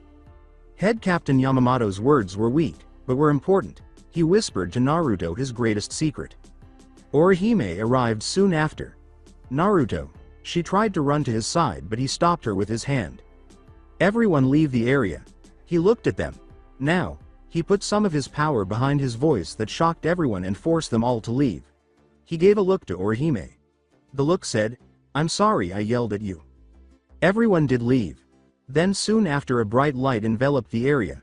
Everyone covered their eyes so they won't go blind from the light. After a minute or so Naruto walked over to Orihime and Nell along with the Soul Reaper they were with. "The head captain has perished," he said solemnly. Orihime looked sad, as did the fourth captain Retsu. He walked past them both. "Naruto. I'll be alright. When you spend 800 some odd years hating a guy, then fighting him in a death match only to come out on top but still respecting him, it's hard to think that he's gone." He smiled. "But I still need to pay a visit to Tosen. He still needs to give me what he knows," Naruto said with a tone that left no room for argument. "How do you intend to do that? He won't live long enough for you to interrogate him," asked Retsu. "I won't need to interrogate him. I have a much easier method." Naruto gave a smile. Time skip. Every Soul Reaper from Captain to no-name Reapers were busy with the repairing the damage that was done to them. The damage that can be repaired, that is. In the Captain's meeting, what's left of them anyway, they were discussing who should lead them now. No one could decide. A few of them wanted the post of head captain. Like that sick demented clown Mayuri. Or like Kenpachi, he wanted to be the leader for one reason. So he would lead the Soul Reapers in an all-out assault against Aizen. The rest didn't want either of them to be the new head captain, but they either didn't want to themselves or didn't feel like they could. Retsu felt that she didn't have the killer intent, as she was more a healer than a fighter. Toshiro felt he was too young for such a thing. That, and he could barely keep Rangaku in check. How can he do it to an army of Soul Reapers? Shunsui was far too lazy. Komamura felt he was unworthy of such a post. As did Soi. Fan. The only one who felt he could was Jashiro, but he didn't think he was wise enough to do it. Everyone lacked at least one quality that head captain Yamamoto had that made him the head captain. Other than the sheer magnitude of the power he had. Other than power, the head captain had knowledge, battle experience, strategic skill on an unparalleled level, and the wisdom to know how to use it to its fullest effect. "Surely I am most qualified to be head captain. I can make this a better place for everyone," the demented clown Mayuri said. "Sure. If by a better place you mean a graveyard of your sick fucked up experiments, Mayuri, I'm more qualified to be head captain. As I am one of the stronger captains here," Kenpachi said. "All you would succeed in doing is sending many young Soul Reapers to their deaths with your way of life," Jashiro said. Kenpachi scowled. "So, in this world only the strong survive." The arguing continued, until the double doors flew open. "But it is the strong that protect the weak, which allows them to grow strong. For even the strong will fall in time. No matter how strong they seem to be." It was Naruto, with Nell to his left flank and Yoruichi on his right flank. "And with time, the weak grow strong, honoring the strong that made room for them and gave them the time to become as such." Naruto continued. "That is what being a leader and a person of true strength means." Naruto finished. Naruto's words were deep. To the bloodthirsty, sadistic captains of the group. Even Shunsui looked awake at his words. "This is a captain's meeting, boy. You have no right to." Mayuri's eyes widened as he fell to his knees. "If I have no right?" Naruto walked up to him. "Then why are you on your knees before me?" he asked, looking down on at Mayuri. Then he walked past him like he was unimportant. "Then why are you here?" asked Retsu. "Simple. To lend you my aid, and take command. Temporarily," he said smoothly, and stood where the head captain used to. "That's insane. Madness, unacceptable." Those were just a few of the outcries. "Oh, is that so? Then tell me, who here has the fortitude to challenge this? I only wish to take the lead, for now." until someone else can take the place of the head captain. He looked around. None of them could face him in one. On dot one. He knew it. They knew it. All that was left was for them to back down on this and let him take charge, for now. You are not a Soul Reaper. You cannot be the head captain of the Soul Society, Soy, Fawn said. I am half Soul Reaper. So I do qualified, but if any of you wish to challenge this, I know of a way to do so. What do you have in mind? Asked Kenpachi. A match, what else? Follow me, and I'll prove to you that none of you can be the head captain. Naruto walked out with Nell right next to him. Yoruichi chose to snuggle up to Soy, Fawn. Every captain followed Naruto outside. Their vice captains soon followed. Some were a little afraid on what he might do. They followed them to the execution hill. Ichigo, Orihime, Shad and Uryu followed out of curiosity. Naruto smirked. Now then. 3 of you captains will face Nell here, in an 3-on-1 fight to show you just how powerful some of Aizen's espada are. Any objections? Ichigo was the first to speak up. Isn't 3-on-1 an unfair fight, Naruto? Especially with Nell? Naruto looked at Nell, then at the captains. You're right, Ichigo. The match will be 4-on-1, he stated. Ichigo and Uryu face faulted. Naruto, that's even less fair, Ichigo yelled. Oh, should I make it 5-on-1? I want it to be as fair as possible to the captains. Let me know if I'm not. Naruto said as if a 4-on-1 match was fair on Nell. But aren't you worried for your friend? She'll be killed? Komamura asked, still holding a grudge at Naruto for slaying Tosen. No, unless it was all 8 of you fighter her, I have no fear of her dying. Getting hurt maybe, he said without a care in the world. Naruto saw that his words hurt the pride of just about all of the Soul Reaper captains. How could you denounce the power that we Soul Reaper captains have? No one, but you, has the power to take on all of us at once, Toshiro yelled. Aizen does. Naruto said flatly. Aizen has the power to face all 8 of you and win. Even if Ichigo and his friends helped you, as they are now, none of you stand a chance at facing Aizen. And I'm going to prove it. Even as she is, Nell can't beat Aizen 1-on-1. As of now, the only other person that could have faced Aizen 1-on-1 was the former head captain. And he is dead. Now let's get on with this challenge so I can prove it to you. 4 of you step forward to face Nell. I don't care who, he said finally. Uryu walked up to Nell. Are you worried about getting hurt, Nell? He asked. No, she said in a playful manner. Be careful, Nell. I don't want you to get hurt, Orihime said. Don't worry, Orihime. Nell hugged her. Much to Shunsui happiness. The only one that can beat me in a 1-on-1 other than Naruto is Ichigo. So unless one of them is fighting me, I'll be fine, she said. But when this is over, I'm going to be hungry. So can I have some of your yummy home-cooked food, she asked. Ichigo, Shad and Uryu paled. They all had one thought on their mind. Orihime's home cooking is good. Nell. Yes, Naruto. Get ready. I'll even help Orihime with the meal when you're done, he smiled. Really? Naruto nodded. Nell echo flash and was now high in the sky above the Seireti. Ready, she yelled. Naruto looked at the 8 remaining captains and Yoruichi. If no one else will do it, then I will. Soy. Fawn was the first to face the challenge. Hey kitty. Captain, want a rematch? Nell yelled, asked Toshiro. Everyone looked at Toshiro. Rangaku giggled a bit. Fine, I'm in. But when we win you have to stop calling me that, he yelled. Okay. Nell said childishly. Then gave a devilish smirk. A smirk so devilishly evil that Naruto himself almost shivered. Almost. But when you lose, not only do I get to keep calling you that, but you have to take me, Orihime, Rangaku, Yoruichi and Soy. Fawn out shopping, she yelled back. Toshiro paled. He was whiter than his hair. Rangaku and Yoruichi had a smirk, hoping that Nell would win. I shall join in as well. In order to prove that the Seirei captains are not weak, and also to help Toshiro not be called such a degrading name. Komamura stepped forward. Thank you, Captain Komamura. I'll fight too. This could be fun, Kenpachi said with his twisted smirk adoring his face. Very well. Get ready. The 4 of the flash step in a 4-point diamond around Nell. Nell. Naruto yelled to her. Yes, Naruto? She looked at him. Suppress the side of you that is merciful. Show them the power that Aizen will unleash on them. Show no mercy. She took a breath. Very well. The voice that Nell used that time changed. The happy carefree voice they're all used to was long gone.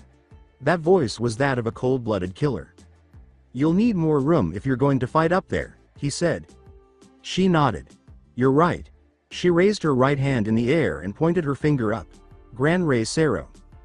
The yellowish beam of unlimited energy fired into the air. It traveled at a speed that marveled the captains both about to fight her and not, as well as everyone else other than Naruto. Naruto had felt that her power was coming back to full force, and right before they left he made sure that fact was so. She was once again at full power. Even stronger than she was before she was an Espada. No, now she was stronger than most if not all of the Espada. No doubt stronger than any of these captains. He would bet his life on that simple little fact. Begin whenever you're ready, captains. Play greatest battle music of all times, Treachery. Only Kenpachi didn't shiver when they heard her voice. Kenpachi didn't stop grinning like an idiot. Nell drew her sword. Come. Her dead-like voice echoed. Orihime didn't like it one bit. Kenpachi was the first to attack. He brought down his blade with all his might. He still had on his eye patch. He brought it down and it hit her shoulder. She didn't bother to move. At first Kenpachi grinned. Then his dull sword broke. Is that it? She asked. You still have your eye patch. Remove it and try again. It might even cut through my coat. Her Arrancar coat was fixed up. Naruto fixed it before they left. Ha ha ha, I haven't had a fight I could enjoy since Ichigo fought me. Now, he tore off his eye patch and his spirit energy skyrocketed. Soy. Fawn didn't wait as she attacked next. She attacked from behind. Right before she made contact, Nell dodged using Echo Flash. Being fast means nothing. If your foe is faster than you, she told Soy. Fawn. Back off, she's mine. Kenpachi again attacked her, only for his blade to bounce off her. Your power is feeble. You'll never defeat me like that, she said, unmoving and uncaring. She looked at the captains. Unleash your Shikai. Or even your Bankai, or this fight won't last that long, she told them. I won't need either. Kenpachi tried again to attack Nell. Nell used Echo Flash to dodge. Or so it looked like. A large cut along Kenpachi's chest formed. Blood rushing out of it like a destroyed dam. He almost looked shocked. Why so shocked? She said while right behind him back to back. You think by wielding a blade and being powerful to boot would make you strong. When your power fails, what will you do? She asked. You and he are so much alike. Trying to be the best when you know that is impossible to do. She slightly turned around and in the moment another cut formed on his back. You will always be beneath Naruto. Aizen and myself. Know that well, she said heartlessly. Sting all enemies to death. Suzumaki, roared Tenkan. Reign over the frosted heavens. Hiranmaru. You mind if I step in? Shunsui asked as he appeared next to the other captains. No, Nell said. Flower Wind Rage and Flower God Roar, Heavenly Wind Rage and Heavenly Demon Sneer. So, it had become a 5-on-1 after all. Although, Kenpachi isn't going to get up anytime soon, Naruto said out loud. Wrong. Naruto looked at the little pink-haired girl. Kenny is just starting to have fun. You'll see. He'll be up and about in no time. Naruto nodded at the girl's unbreakable faith she seemed to have in Kenpachi. He wondered shy. That little girl was the only thing Kenpachi seemed to care about other than fighting. He looked back at the fight. He was about to get started. Nell. Hold nothing back. He left that statement hanging. She nodded. Very well then. Allow me to show the power I now possess. She slowly was undoing her white coat. Toshiro was starting to blush while Shunsui was starting to smile a bit. This got a tick mark from Naruto. Even in the afterlife there were perverts. Nell tossed her coat, only to reveal two things. One, she was wearing a sports bra, much to the dismay of Shunsui, and she had a big 3 burned in her back. Nalil II Oderschwank, former 3rd Espada of Aizen's Arrancar army, and former Vasto Lord of Hukyumundo. Created by Aizen over 100 years for the sole purpose of destroying the Soul Society. She told them. As I was told to not hold back, she raised her blade. Declare. Toshiro's eyes widened. Bankai! He yelled. The other captains that haven't seen Nell in action were confused about his action. Gamuza. He words echoed across the Soul Society. Her purple-colored spiritual pressure skyrocketed. All vice captains and below were on their hands and knees trying to breathe. When her spiritual pressure hit a balancing point, everyone was alright once again. Her Zanpakuto had turned into something that resembled a lance. It looked like it would spin if thrown, and it had no sharp edges, so it had no slashing power. That looks like a Shikai. Is this the power of an Arankar? Asked Toshiro. Arankar. No. I'm something else entirely now, Nell said with a dull look in her eye. Flashback visored warehouse. No, not that. Something far easier than that. This got everyone's attention. I need your help with a ritual. A ritual? What kind of ritual? Fishcake? Asked Mashiro asked. A ritual that will allow me to turn Nell here from Arankar to Forsaken. End flashback. That's right. Before we came here I did a ritual on Nell with the help of the Visorids. Before it would have taken 2 captains at full power to defeat and kill Nell. Considering that the Soul Society haven't had a good fight in a while. However, I knew that that would not have been good enough to face Aizen, Jin Tosen or the Espada ranked 0.3. The ritual was simple. I gave her a little bit of my power so she could become a Forsaken. Although her lance has become very powerful, it'll be some time before she can use her released form again, Naruto thought. Naruto watched as she just dodged the 4 captains' attacks. None even got close to her. But she is far stronger than any one captain or Espada can give. Nell again dodged another attack from the captains. It's time. Toshiro's blood froze. Lanzador Verde. Nell threw her lance at Soy. Fawn. Dodge it, Captain Soi. Fon. Toshiro yelled, knowing full well what that attack can do. Soy.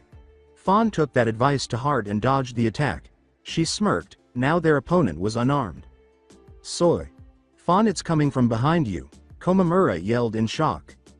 Soy. Fawn looked behind her and saw that it indeed was coming at her once again. She did a spin to dodge as she had no time to anything else. But it still managed to graze her side, making her bleed. However, it was now rushing at Nell. Soy. Fawn smirked.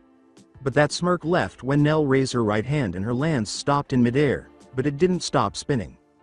To make up for Gamuza's lack of ability to stab, Gamuza is thrown and spins so it can do maximum damage.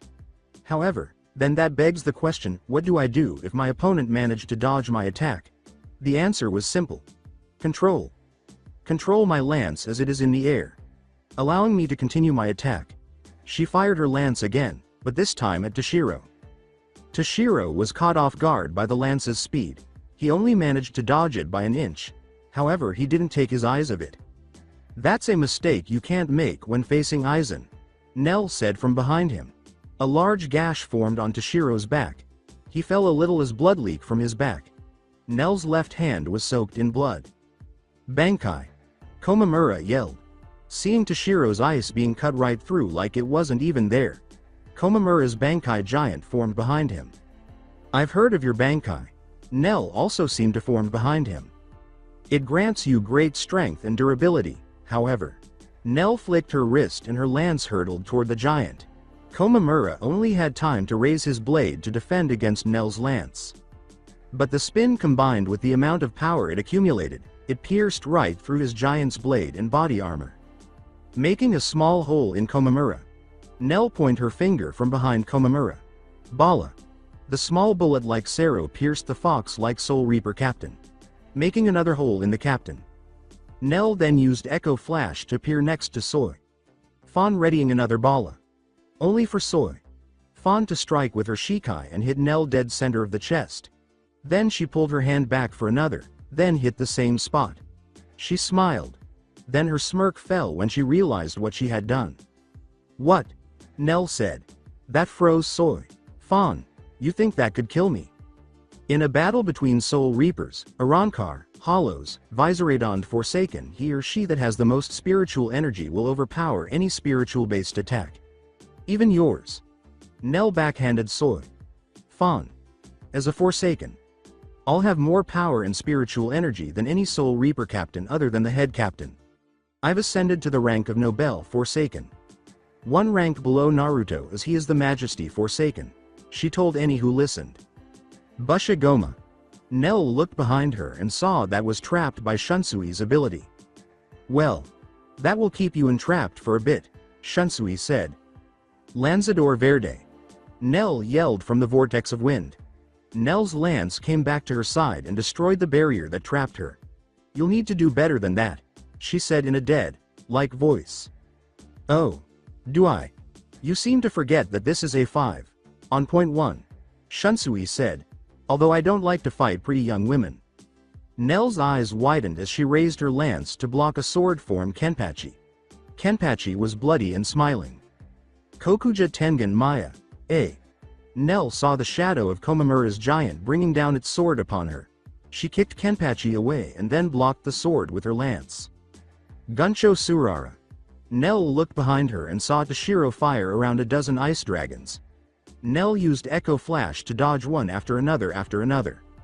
Ha ha ha, this is fun. Nell blocked another strike from Kenpachi. She then looked behind her to see Soy Fan charge her. Nell knocked Soy Fan out of the way and blocked Toshiro's sword. I thought you were done for. Then her eyes widened slightly in realization. Oh. You must have used your Zanyo Ningyo. It was Toshiro's turn to widen his eyes. How? He asked. Naruto told me. She forced him away. She turned to Kenpachi once again as he was about to bring down his sword on her. She just stabbed him in the gut before he brought it down. Why is it that you insist on acting like a mindless beast? She asked the man. You claim to be a soul reaper yet you act like a mindless hollow freshly born. You're nothing more than a hollow, playing as a soul reaper. She pulled her lance out and knocked him down. The crash made on the ground. It didn't look like he would get up anytime soon. She turned to face Komamura. You claim to be above hollows. So why scorn the Soul Society and its protectors? He asked her. Protectors? Nell asked. You're nothing more than a mercenary base camp. That place Central 46 orders you to do something and you do it. If they said Aizen was innocent you'd either believe it or not contest it. You follow people who have no right to lead. As only those who fight have a right to lead others who fight alongside them. Nell told the captain. Komamura scowled. Corrupt. And power. Nell stated. That is all that this place represents to me in Naruto. Nell put her left hand to the top right of her head. Allow me to show you the power I've gained. Nell then put her mask on.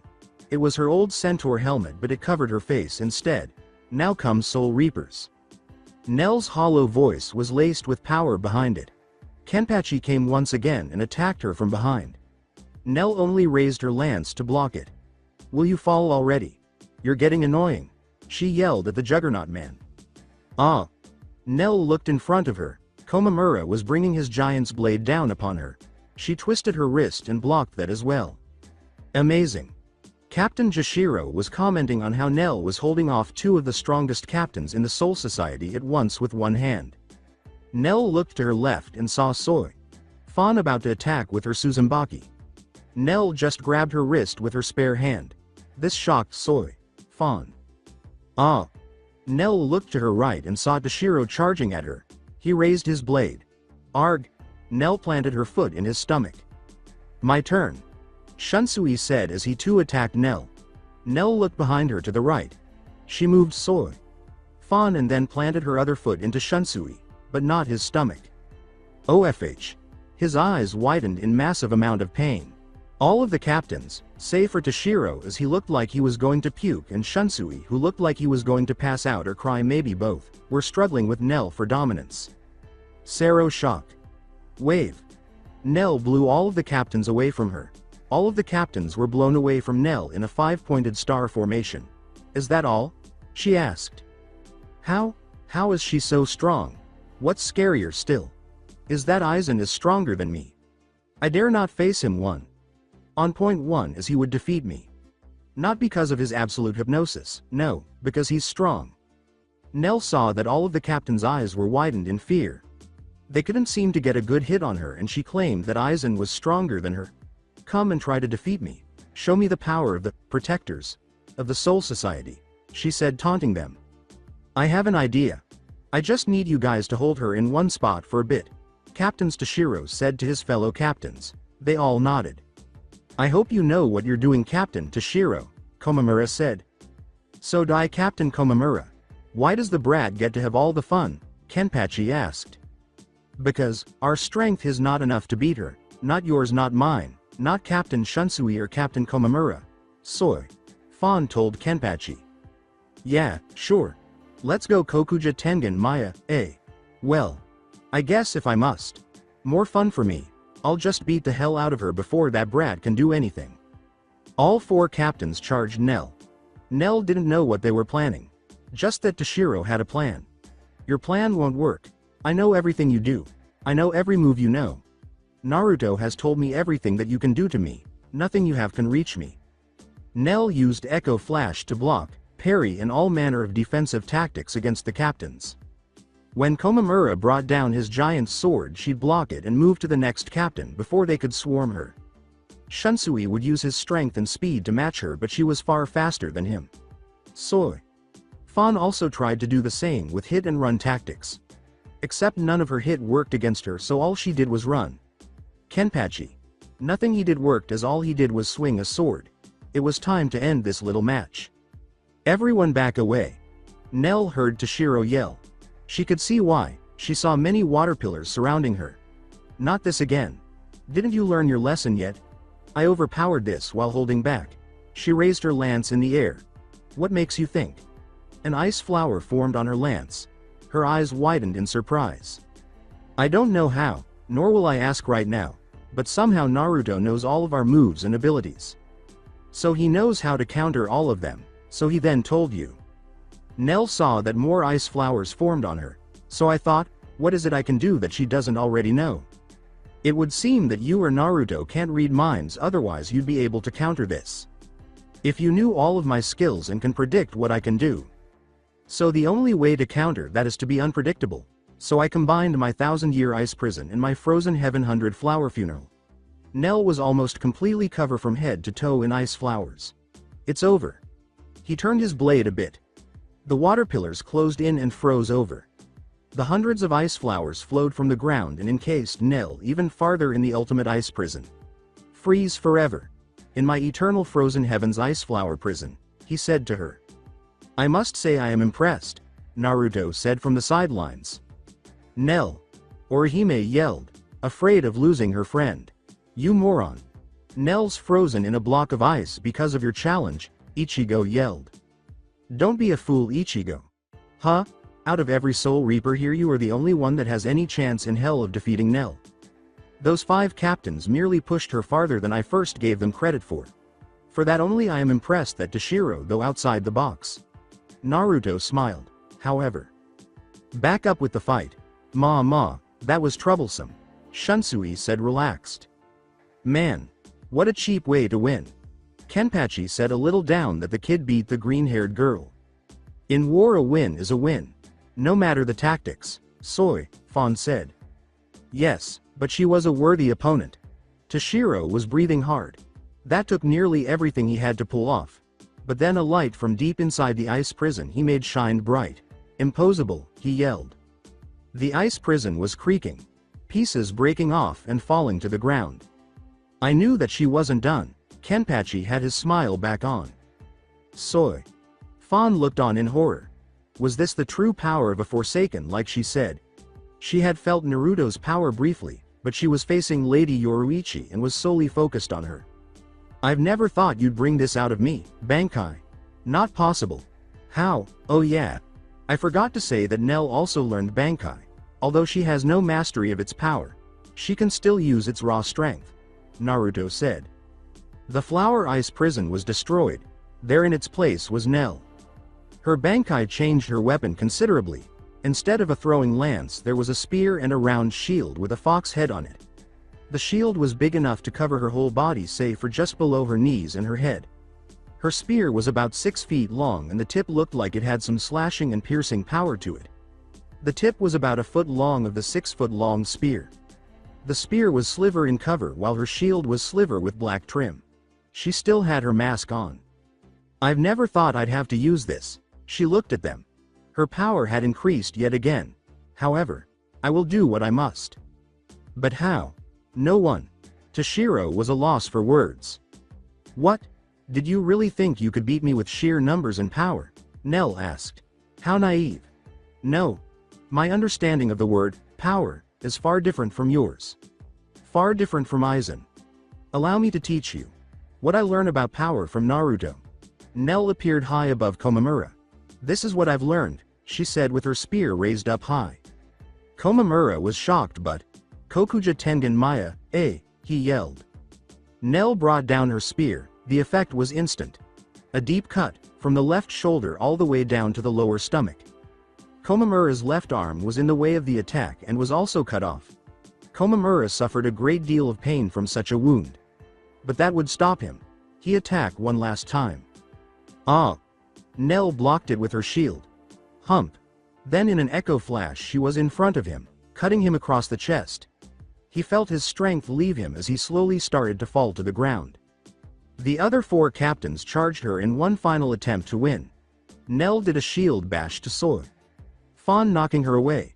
She then blocked Shunsui's attack with her shield and stopped Kenpachi's attack with her spear. It was a power struggle, then. Huh?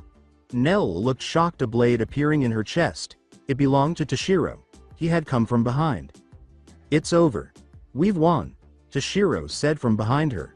You've thought that twice now. She paused. Why should now be any different? Her voice came from far behind them. Everyone looked at where the voice came from. It came from the cliff at the execution hill. What the hell, guys? The 4 captains looked shocked at Ichigo's outburst, until they saw that they had indeed stabbed someone. Momo. Toshiro looked at who he had stabbed in the chest. Why you, Soi? Fawn gave an uncharacteristic outcry of rage. Why did you do it? Shunsui asked, yelled. You speak as if Aizen won't do the same thing, Nell replied. Then Shunsui's eyes widened and looked to where their audience is watching. His eyes widened again. Toshiro landed on the tallest building carrying Momo's barely alive body. Blood still on his face. Shiro. She used his old nickname. Why? Toshiro was still trying to comprehend what he had done. On the verge of tears, his brain finally comprehended what he had done. But instead of tears. Play greatest battle music of all times. Stand Up Be Strong, Part 1. Toshiro's cry was of anguish, pain and hate. Nell just looked on. Shunsui realized too late. Captain Toshiro, wait. Ah. Toshiro charged straight for Nell, damning all other things. You're such a child, she said in a low voice. Slash. Using Echo Flash and with a massive and powerful slash, Toshiro was stopped. Soi. Fawn charged next, trying to stab Nell with her Suzambaki. Slash. 1 slash later. Soi. Fawn falls and is bleeding from her back. Nell behind her with her shield relaxed and to her left side, her spear outstretched to her right and her green hair waving in the wind.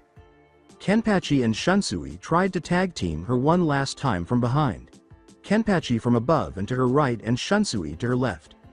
Kenpachi brought down his blade first, but Nell did a quick 360 spin and deflected it with her shield. The force sent Kenpachi flaying away from her. Shunsui attacked at her neck quickly after, but not quick enough as Nell used Echo Flash to dodge. Slash slash.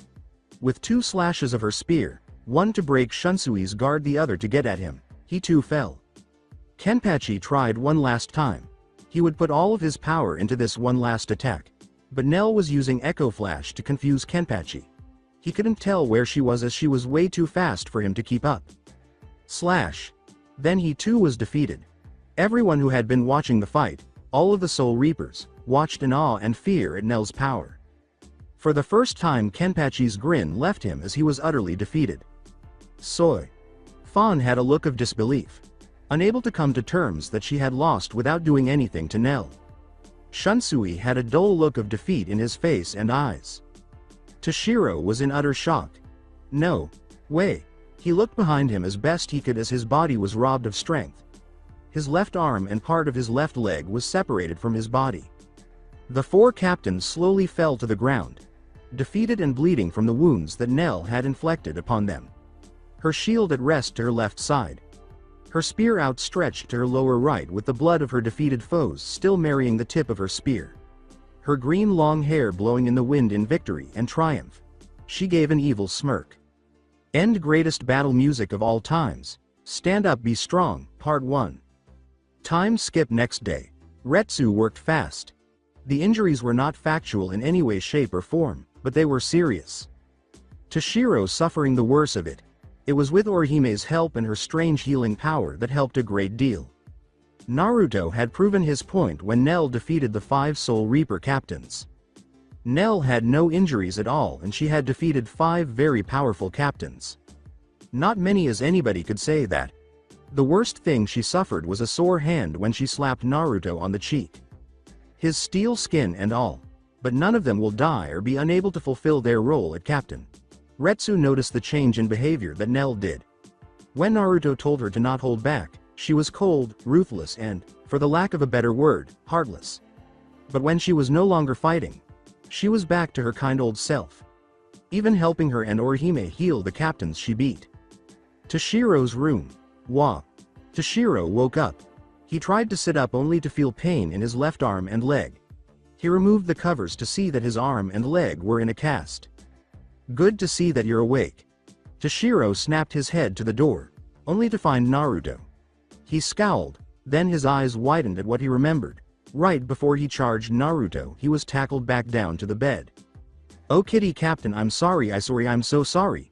Nell was hugging him again in her lovely breast of doom hug. Toshiro blushed at first, then was starting to die due to lack of air. "Nell, you're killing him," Naruto said in a deadpan expression. Nell's widened. Then she stopped hugging him and looked at Toshiro. She saw his soul attempted to leave his body. "Oh no, I've killed him." She then was frantic. "Get back in there, Kitty Captain's soul." Kitty Captain still owns Nell and friends a shopping spree. She shoved Toshiro's soul back in his mouth. He wasn't going to get out of the shopping he promised by dying. That would be too merciful. Naruto laughed a bit. "Well, I see that." He giggled. "The Kitty Captain is in good hands." "Wait, Naruto. Don't leave me here with her," Toshiro yelled in fright.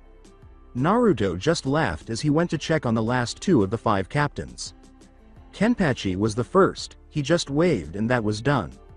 Shunsui was easy. He just signed his Icha book and all was forgiven and he just left Toshiro at the caring embrace of Nell. He snickered. Komamura was next. Komamura still had some resentment toward Naruto for killing Tosen. Despite everything that Tosen did, despite everyone Tosen had betrayed, he was still Komamura's friend. Naruto needed to let him know that nothing short of death would set Tosen straight and it did, in the end.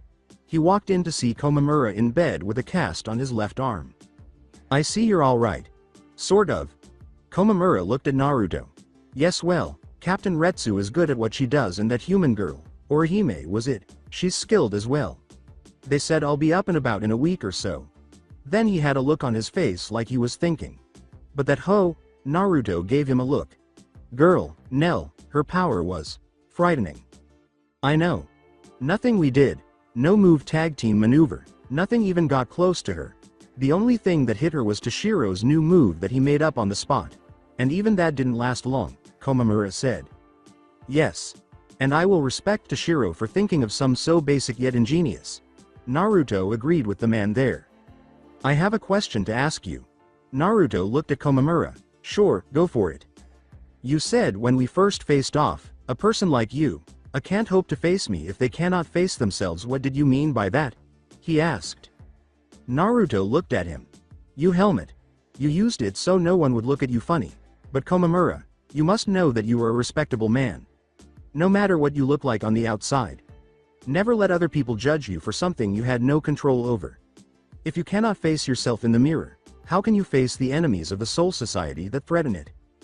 Komamura thought about that. He looked back at the tiles on the roof and nodded. "I'll let you be for now, but think about what I said." The captain nodded as Naruto left. He continued to think. "I think I can face others now, Naruto." He looked at a mirror, at himself. "Because now I can face myself."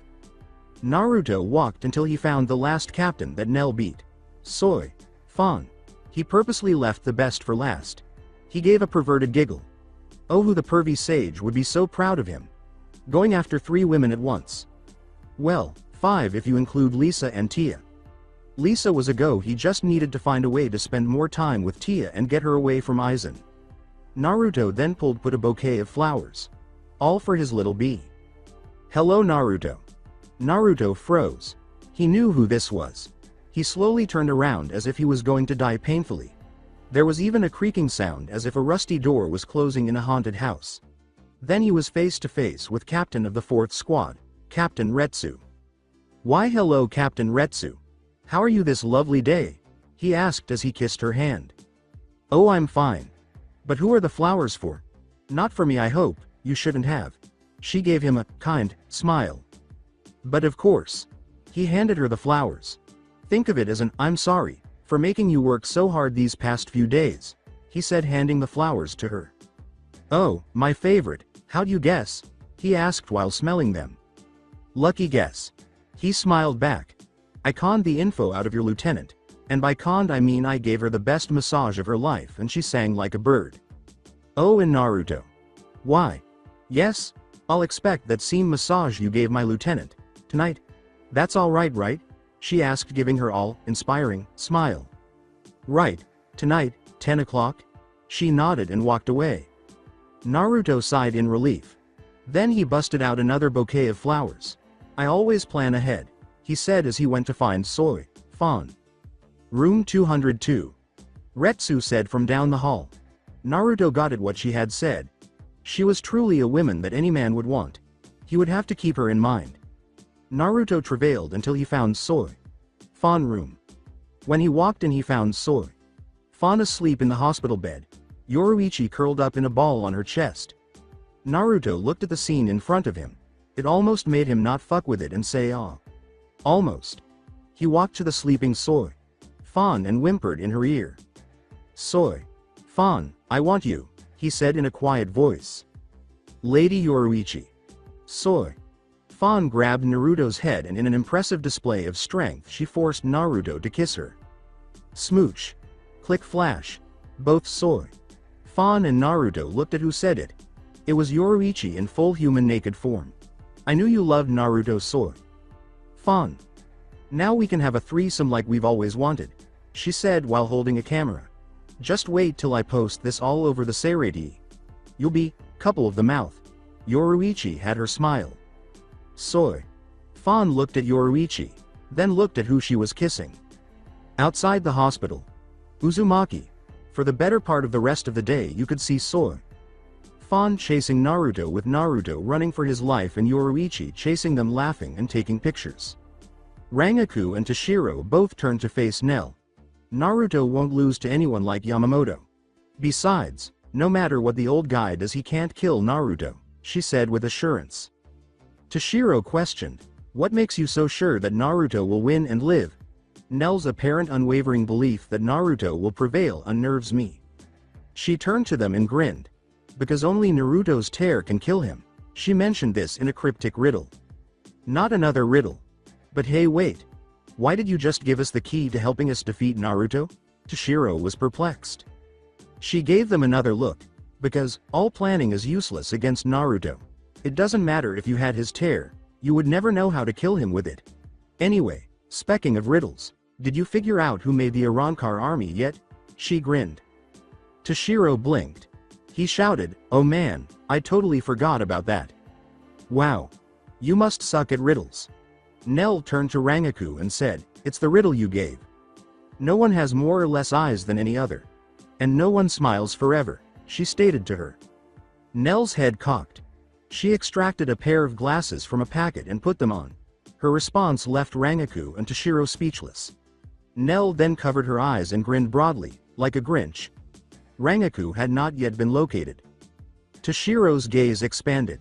Several faces sprang to mind. The one with the most eyes. A vision of Aizen appeared in my mind. The one with the least eyes. Tosen appeared in my mind's eye. And the one with the forever smile. Jin appeared in my mind's eye. He ran towards Central 46 and exclaimed, Rangaku. We have to get to Central 46 now. and stop this meaningless fighting. Rangaku follows him closely. Nell observed the pair sprinting as quickly as they could. Nell carried on searching, saying, well, at least they got it. With Naruto again, Yamamoto was on the other side of the huge explosion. The head captain thought to himself, that should finish him. Everyone who wasn't engaged in combat looked up to see if the enemy had been defeated. Once more he said, it's over, only to be hit by a Sero that was fired at him with a speed he had never experienced before. Although he was able to avoid it, his left shoulder was sufficiently skinned to bleed. Bala. Old man. When Yamamoto looked up, he saw Naruto. He was fine, though his white armor appeared slightly burnt. Not possible. I hit you, I saw it myself. Naruto smiled slightly and said, I know, but it's what you can't see that it hurts you. Not that I'll tell you. Forbidden Angel could be heard shouting for him to use Bankai. Yamamoto scowled as he observed Naruto. His eyes then grew wide. Naruto validated Yamamoto's senses, saying, I see you've noticed that not only has my mask made a type of armor around me, but the air around me is also dense in spirit energy. My defense has 3 layers when in this form. The first is the air, then my armor is second, and finally my skin itself is my last line of defense. So only the strongest of attacks can breach it. Gran Rei Sero. The head captain was hit with a powerful Sero. Way of Binding. Severing Void. The supreme leader shielded himself. At first, nothing happened when the Gran Rei Sero struck the shield. Yamamoto's barrier was beginning to show hairline cracks as he struggled to keep it up. His face was falling off. When the barrier collapsed, Yamamoto was struck by Naruto's Gran Rei Sero, which caused a huge explosion as he fell to the ground. A portion of the Seirei became a wasteland due to the dome of fire. His question to himself was, can it be that easy? A surge of spirit energy surged through Naruto. Guess not. Way of Binding. 9. Daylight Bonds. Naruto felt constricted all of a sudden, and his eyes widened. Naruto was encircled by 8 black holes and had numerous broad light beams attached to his chest. As he fought to break free from the binding spell, Naruto screamed, this won't hold me forever, old man. Yamamoto screamed as he launched one of his most powerful attacks at Naruto, not forever. Just long enough for this. Way of Destruction. Lone Blade Cremation. Naruto struggled more than ever before, but he saw the red tip of a blade approaching, but it was too late. He used all of his strength to defend himself because he was immobile. Pain. He experienced real pain for the first time in roughly a millennium. As he screamed, everyone who knew him, or at least knew him in some way, turned to watch him. The world of Orihime and Nell appeared to come to a halt. Naruto appeared to be so untouchable. He couldn't have been scratched at all, and yet. Naruto's mask caused his armor to shatter. His Arankar, like garments, were largely destroyed and tattered. The portion that covered his right eye and the right side of his head was gone, but only his mask was remanded. He was also bleeding. He hit the ground behind him at a 45-degree angle and screamed in agony. Yamamoto was panting. It's over. Then, from the debris where Naruto landed, a spiritual power surged even stronger than his own. The head captain was struck by a black energy covered object that blasted out of the debris. Head Captain Yamamoto exclaimed, as he was launched a few yards from the creature covered in black energy. It can't be. Now that Naruto was fully recovered, his mask was completely fixed, and he was even beginning to wear armor over the majority of his body once more.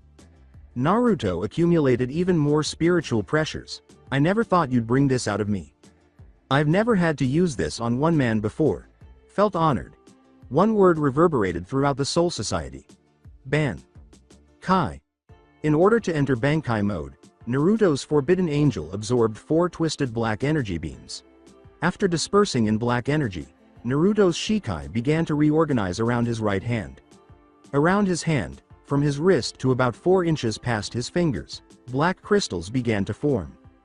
In the right hand, Queen of the Night Elves in my profile. The black energy seemed to appear out of thin air. I'd never thought I had to use this. It was made entirely of darkness and was utterly black. Naruto slowly swung his blade downward, saying, Darkness Blade. A black energy blade raced toward Yamamoto. Yamamoto barely avoided it, but an unseen force still sliced him, but he dismissed it. Flash Step and Echo Flash were used by both strong and seemingly immortal beings of power to bridge the distance between them.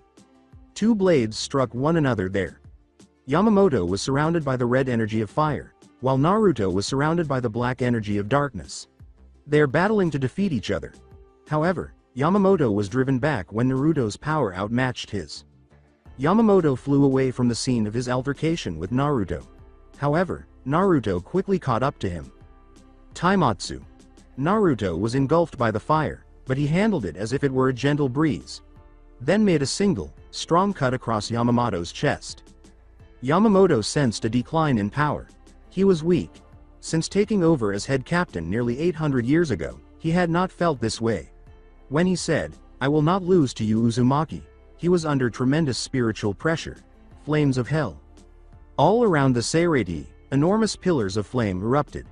No pun intended, the fourth barracks was the only location that wasn't in the line of fire. In order to be as safe as possible, everyone who wasn't fighting was there. All of the captains and vice-captains, except for a select few, Orihime and Nell, were erecting the strongest defense they could muster to fend off this overwhelming assault. Orihime inquired, "Is Naruto going to be alright?" She was concerned about his security. In response to Orihime's query, Jashiro said, "Not sure. That's old man Yamamoto's strongest attack. Naruto might get killed." Nell gave an unladylike snort and said, "Oh please. Like I said to Captain Retsu when we first met face to face. Against the power that Naruto has, all planning is meaningless. Naruto isn't even going all out yet." All of the Soul Reapers gave this a startled look. He positioned himself behind Naruto and gave him a bear hug using Flash Step. "You and I will burn together, in hell." Naruto gave Yamamoto a quick glance, then turned to face the pillars of flame advancing on him. He used only brute force to blow Yamamoto away before lifting his Bankai blade into the air and exclaiming, "You forget, old man. I don't give up, this little light show is nothing. My power, Eclipse Maelstrom." Darkness. The sense of complete helplessness, regret, and despair. When Naruto announced his next attack, everyone felt that way. Naruto's Bankai blade was surrounded by black winds. Before becoming a real raging storm, or maelstrom, the black winds were calm. The fire pillars struck the black vortex of darkness. Everyone looked on in wonder, terror, and fascination. Yamamoto is the only one who does. The strength of Naruto's black storm extinguished Yamamoto's flames. Naruto was surrounded by nothing when the storm passed. Every building in Naruto's immediate vicinity simply disappeared during his attack. Yamamoto appeared completely taken aback. Naruto gestured to the head captain with his Bankai. Terra Sero. From the tip came a black Sero the size of a giant, then it fired as quickly. Yamamoto didn't have much time to reflect. Way of binding. Tozansho. Yamamoto was surrounded by a blue inverted pyramid. "That won't work, old man." It wasn't even there, so the Terra Sero passed it without a second thought. Before Yamamoto was struck by the Terra Sero, he had time to appear stunned. The inverted pyramid, which had been blue, turned black before breaking from the inside out. From the center of destruction, which was Naruto's attack, a tremendous shockwave emanated. End treachery. Soundtrack for Bleach Movie 2, Terra Sero. The most dangerous Sero in this world. It is not only unblockable, but it bypasses any and all defenses to hit its target. You either avoid it or shoot something stronger at it. That's simple, old man. When Naruto sensed Yamamoto behind him, he turned around and said, "Then it's a good thing I avoided it." Ikatsu. Although Naruto raised his other hand, the old man's blow struck close to home. Naruto was sent back to the execution site after taking such a severe blow. His impact was so powerful that it completely destroyed the site. As Yamamoto waited for Naruto to arrive, rubble heaped on top of him. When Naruto charged forward and attacked Yamamoto, he wasn't let down. Flash Step and the elderly head captain avoid Naruto. Naruto said, "I won't bother asking how you did it. Let's just move on." "Yes, let's." Naruto Uzumaki is a worthy opponent. As are you, head captain Yamamoto. But this is over now. Yamamoto's spiritual pressure reached unimaginable heights, and everyone felt a power they had never experienced in their lives. Ancient Sun King, burn and blaze with the wrath of 1,000 suns. Ban. Everyone froze, except Naruto. Kai. Play Ancient Heartbeat. King of the Sun in White Knight Chronicles. The heat was getting to everyone, even those behind the barrier that was supposed to keep all of the lost spiritual pressure from them. Even behind Naruto's mask armor, he felt the heat, and he knew that the old man had lost his greatest and most terrible power, the true ability to turn all creation to ash. Yamamoto was covered from head to toe in white-hot flames. After several more minutes, the fire subsided sufficiently for people to turn to face head Captain Yamamoto, who was literally on fire. Naruto could see the old man's muscular arms, body, and head, but he was nothing but fire.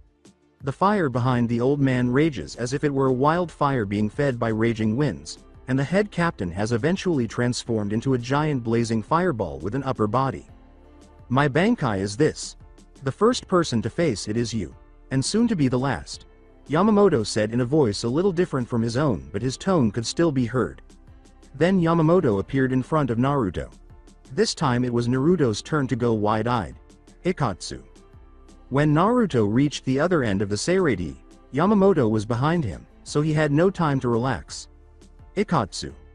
With another flaming punch, Naruto was sent flying once more, some of his armor breaking off. Naruto raised his left hand in futile defense, but the force of the attack was enough to nearly shatter what was left of his armor and send him flying. With Orihime and Nel, Naruto. Orihime uttered in alarm and worry. I've never saw Naruto. Is it possible for Naruto to lose? Nel was shocked and terrified. Shunsui trembled a little and remarked, I've never seen the old man use his Bankai. The Bankai is actually quite frightening. Naruto. He stated that he won't lose. Orihime wept as she said, he assured me that we would all return home together.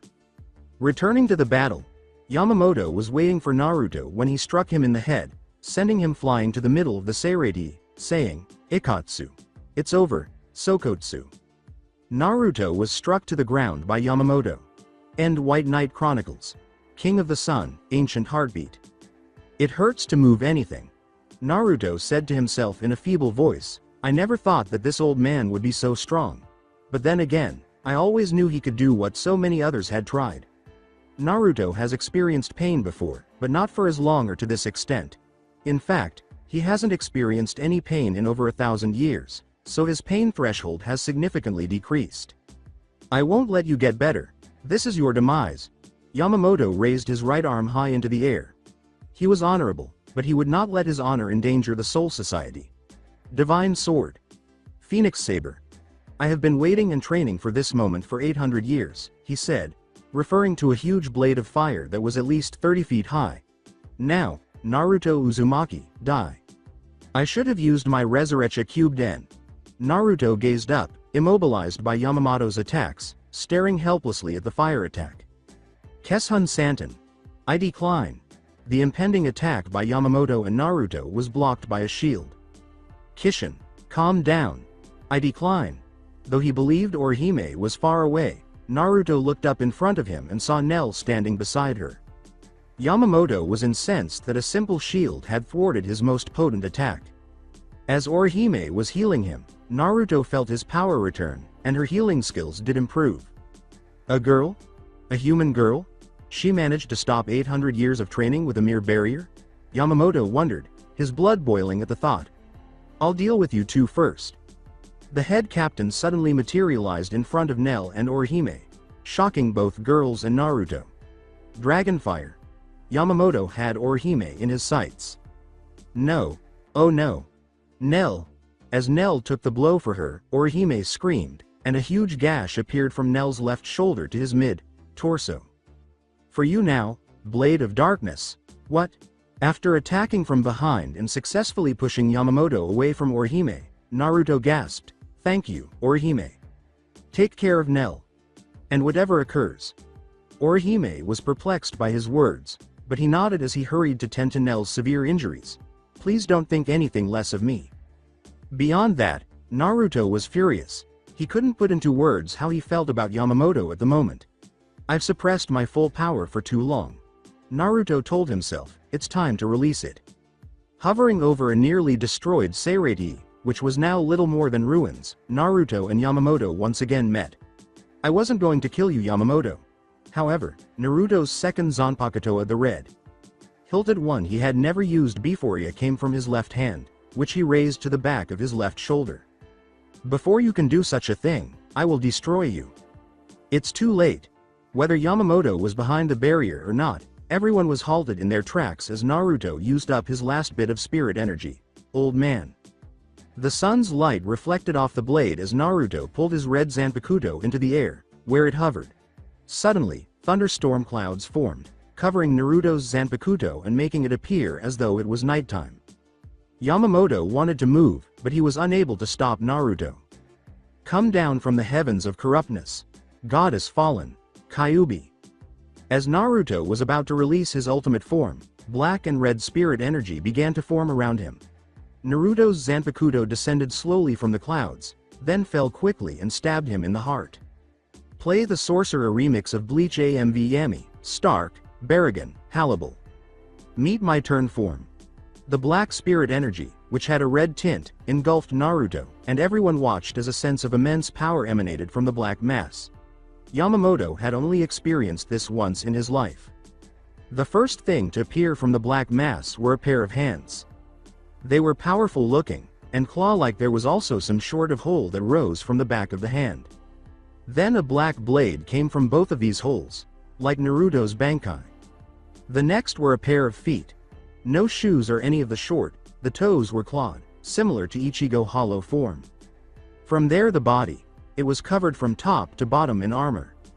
The armor was thick and heavy looking. Then finally the head was revealed. Teeth. Sharp teeth like that of the Kyuubi. Big eye holes form Naruto's eyes could be seen. But instead of blue eyes like his friends are used to, they were red and silted like a fox.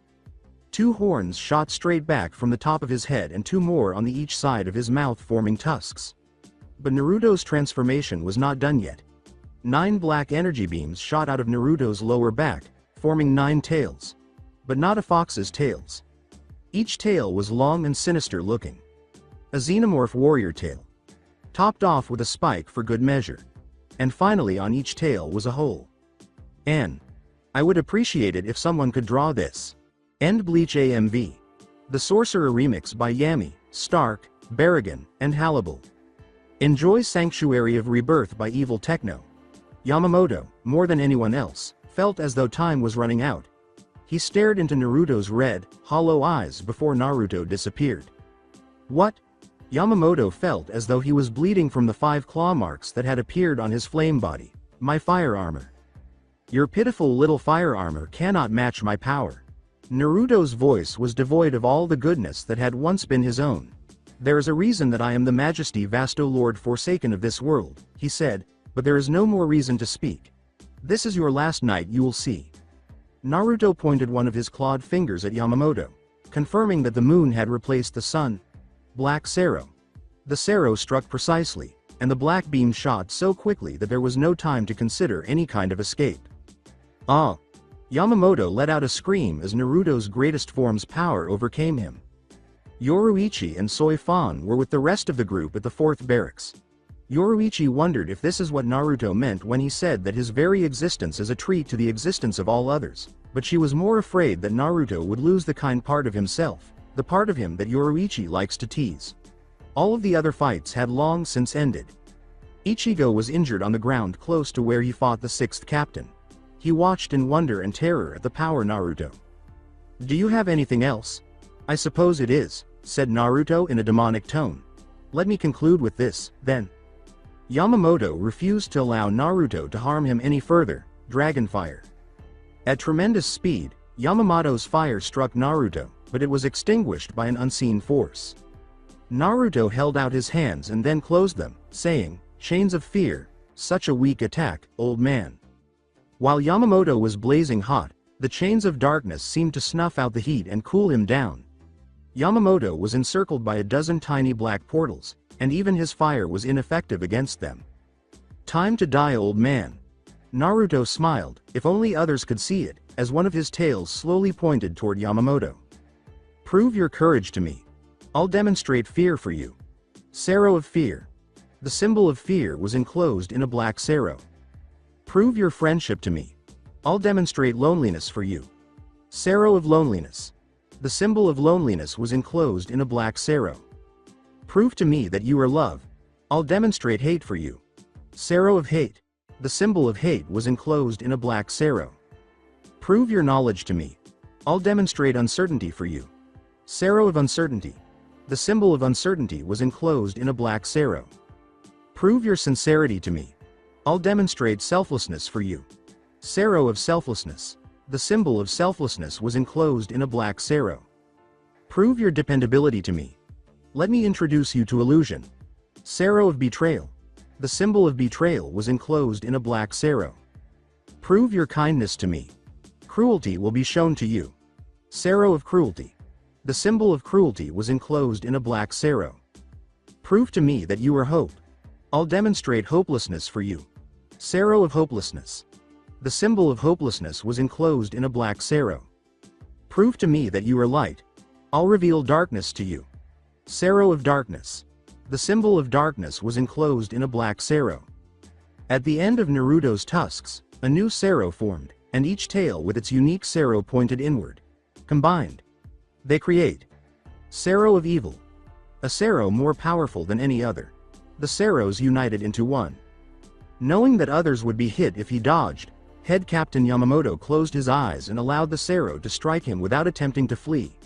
The sero fired a black wave of evil and nothingness. A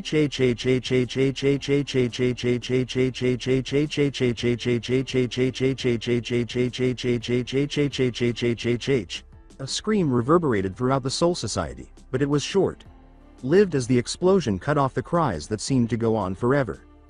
Something fell in the direction of the group at Barrack 4, and something landed in the courtyard of the 4th barrack. Head Captain Yamamoto was in his normal form again, covered in his own blood, which he had lost. A few officers from the 4th squad ran to assist him, but something else landed in the courtyard as well, and the force of the shockwave blew them away from the old man. Naruto's clawed foot stepped on Yamamoto's head, and both of his Bankai blades pointed at the old man's head. All right. More than he asked, Yamamoto said, "It shames me that someone who has lost his mind to his own power, a mindless beast like you, beat me. I have lost." End Evil Techno.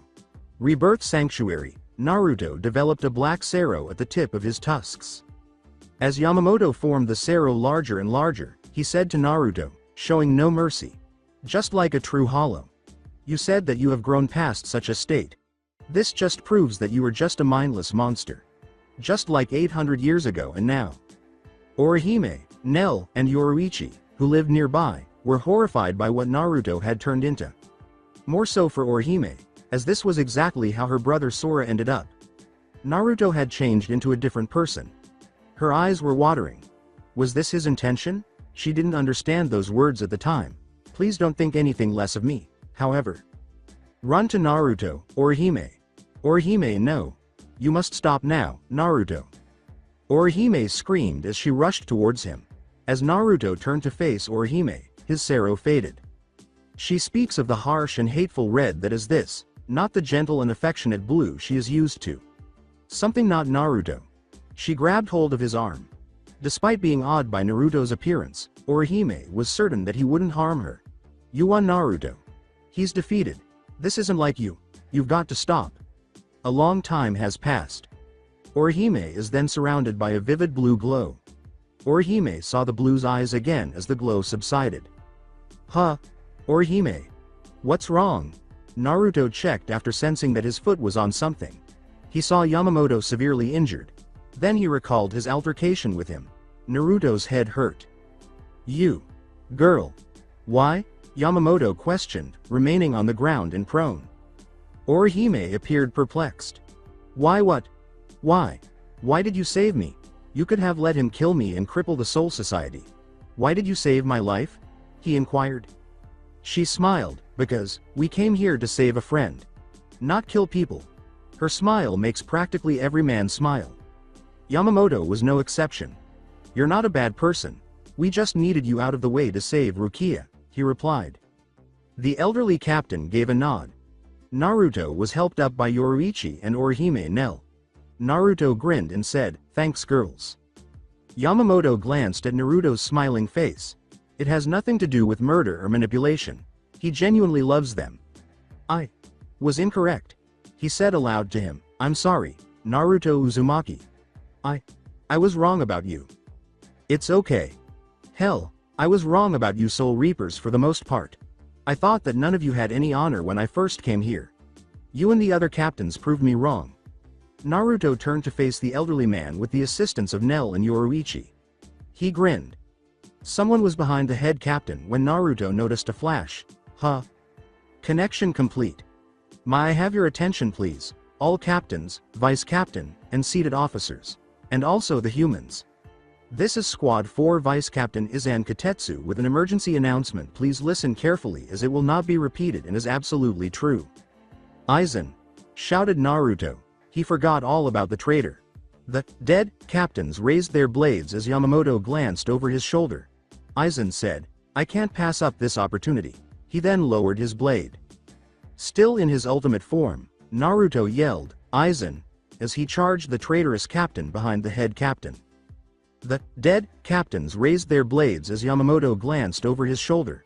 Aizen said, I can't pass up this opportunity. He then lowered his blade. The Soul Society was filled with the sound of a sword slicing through flesh. Head Captain Yamamoto had been stabbed in the neck by Aizen. Aizen sidestepped Naruto's razor sharp claw and said, Thank you Naruto, for that golden opportunity. Before long, Jin was standing beside Aizen. Then they both vanished with an unidentified ability. Arg! Naruto let out a furious roar. Naruto was able to find them quickly. They returned to the location of the execution. In an instant, Naruto was back to confront and murder Aizen. He wasn't alone this time, though. Jin and the 9th squad captain were with him. You think that you two buddies are going to stop me from killing you Aizen? I've been around for over 1,000 years and faced creatures far greater than you and your goon squad. Aizen, Naruto raised his most powerful weapon.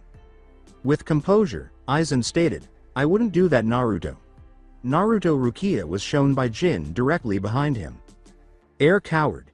You claim to be strong but only the weak use hostages, Naruto screamed. Aizen stated, or the smart. Then 10 white clad figures emerged from a huge black portal that had opened behind him. The Espada had all been called. Your Espada are not strong enough to bring me down Aizen.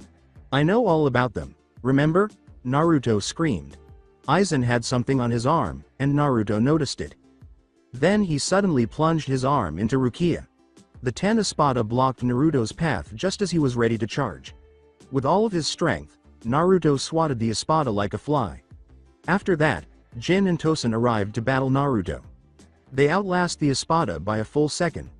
After swatting Jin away, Naruto grabbed Tosen with 2 tails. One tail seized his upper half, and the other his lower half. Naruto ripped him in 2. Aizen's slave, he exclaimed. Naruto's white armor was marred by his blood. Calmly, Aizen said, such a gory way to kill someone Naruto, don't you think? I wouldn't know Aizen, but neither would you. I know, let me tear you in half so we can find out. Naruto screamed with rage. Aizen grinned and said, thanks for the offer, Naruto, but I'll pass on that.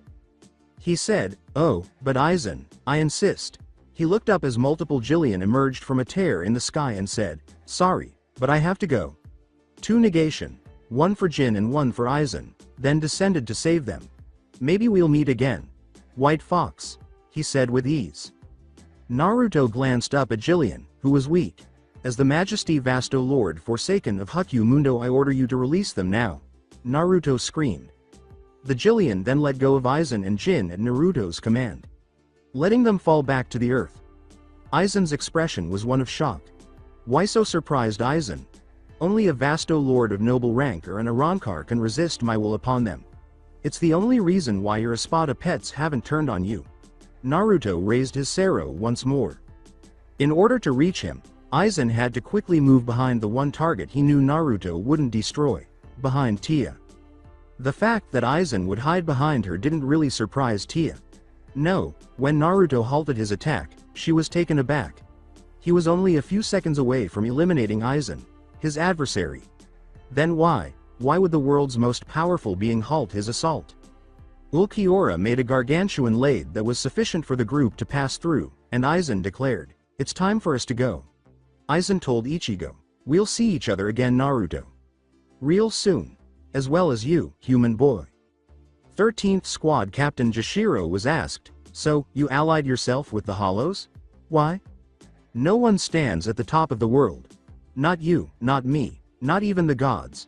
But the unbearable vacancy of the throne in the sky is over. From now on, I will be sitting on it." Aizen. Tosen uttered feebly, perplexed as to why Aizen was abandoning him there. Tosen was left to deal with Naruto's limited leniency toward traitors when the Garganta closed. "You're a fool, Aizen. Even I, with the power I have, dare not try to become a god.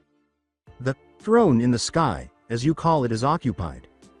Who no one will ever know, but you trying to dethrone that being is as likely as an ant killing me. No one, be them Soul Reaper, human, hollow or otherwise, can ever hope to be a true god." Naruto clarified. Before the portal closed, Naruto gave Aizen a direct look and said, "And you trying to be one is a waste of life. As you succeed in doing is taking others with you to their doom, and I will stop you before you can even get close to being a god." Aizen. Tosen. Tosen heard someone call his name. His life was ebbing away. Tosen heard his friend Komamura ask him, "Tosen, why? I follow the path of least bloodshed. That is the path to peace," he said with weakness. In his sealed, normal form, Naruto exclaimed, "Foolish man. Aizen doesn't give a damn about peace, you fool. All he cares about is power. Power to become a god. He used you then ditched you. Knowing that you'll die within minutes of him leaving you here to rot, so you couldn't say anything to us in terms of his numbers and power. But I have no fear of that. Nell's information may be 100 or so years old, but yours isn't." Naruto approached the man who was dying. "Naruto, wait," Orihime interrupted. "This isn't you. You need to let go of your hate. You're a kind person, not a bloodthirsty monster." As he relaxed, Naruto inhaled deeply. He glanced at Tosen and said, "No, this isn't me. Just the side I left behind so very long ago. However, I will have your information about Aizen." Weakly, Tosen uttered, "I will never give it. You won't have a choice in that matter, Sir Naruto, Nell, Orihime." And Naruto turned to face the back. Before them, a Squad 2 member knelt. "Captain Retsu has requested you. It's about the head captain," he grumbled. Naruto gave a nod. "Orihime, keep this traitor alive long enough for me to get the info I need on Aizen," he stated to her. He then used Echo Flash to head the head captain's waning energy, saying, "Nell, stay with her." Orihime said, Nell, can I ask you something?" to her friend, in a way that was oddly serious. She smiled broadly and said, "Sure, Orihime." It was her first in a long time. She inquired, "Did you do something with your hair?" Nell grinned. She saw. She concluded, "Yep. Naruto did at least." With Naruto arrived in an instant. He showed up beside Retsu, who, oddly enough, was quite a few yards from the captain. Retsu, shouldn't you be healing him?" he inquired. "The wound is too great for me to heal. When I told him that he sent for you and that no one is to be near him unless it's you," she said to the blonde. Naruto gave a nod. "Send for Orihime, she can heal it." At that, an eyebrow was raised. As he approached the head captain, he said to her, "Not to disregard your healing abilities, Captain Retsu. Orihime has an ability no one else has. Let's leave it at that. Just send for her." He thought Aizen's wound was terrible, even though he wasn't a healer. Weakly, he said, "Naruto, before I go, there is something I should tell you. First, you are a strong and worthy foe. More worthy than any other," he was able to say. "And the same to you, old man. But don't worry about dying. Once Orihime gets here, she can." "No, her power won't work on me." Naruto's eyebrow went up. Old man, Orihime isn't your typical healer, you know. I know of her power. I've known since she was born. In the human world, and in any other circumstance. Her power to heal me would work. But this is different than any other wound. Allow me to tell you why. Not that even Aizen knew.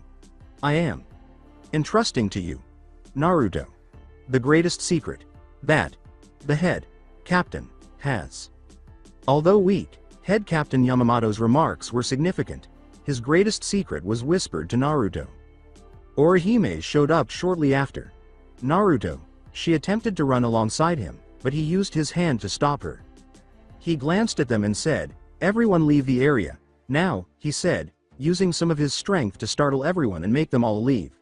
He glanced at Orihime. "I'm sorry I yelled at you," the expression said. They all did go. Then, shortly after, a dazzling light filled the room. To prevent going blind from the light, everyone covered their eyes. About a minute later, Naruto and the Soul Reaper they were with approached Orihime and Nell. He said gravely, "The head captain has perished." Both Orihime and fourth Captain Retsu had a dejected expression. He passed both of them. "Naruto. I'll be alright. When you spend 800 some odd years hating a guy, then fighting him in a death match only to come out on top but still respecting him, it's hard to think that he's gone." He grinned. With an unarguable tone, Naruto stated, "But I still need to pay a visit to Tosen. He still needs to give me what he knows." "How do you intend to do that? He won't live long enough for you to interrogate him," asked Retsu. Naruto smiled and said, "I have a much easier method. I won't need to interrogate him." Skip in time. All Soul Reapers, from captains to reapers without names, were occupied with fixing the harm that had been done to them. That is, the damage that is repairable. At the meeting of the remaining captains, they were debating who should be in charge at this point. Nobody could make a decision. Some of them were interested in the head captain position. Like Mayuri, that sick, crazy clown. Or, like Kenpachi, he had a single reason for wanting to be in charge.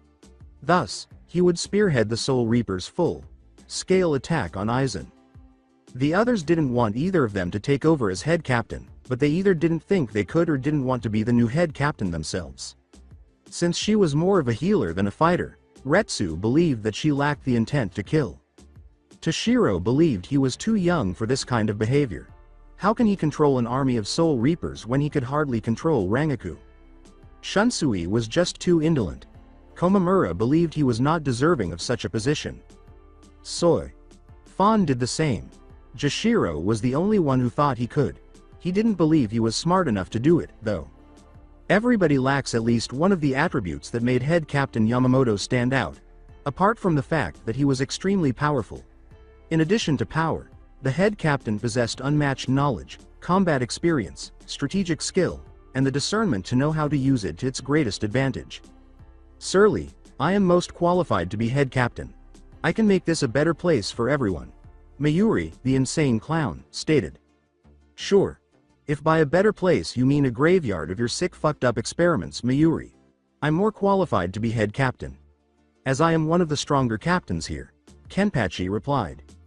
"All you would succeed in doing is sending many young Soul Reapers to their deaths with your way of life," Jashiro replied.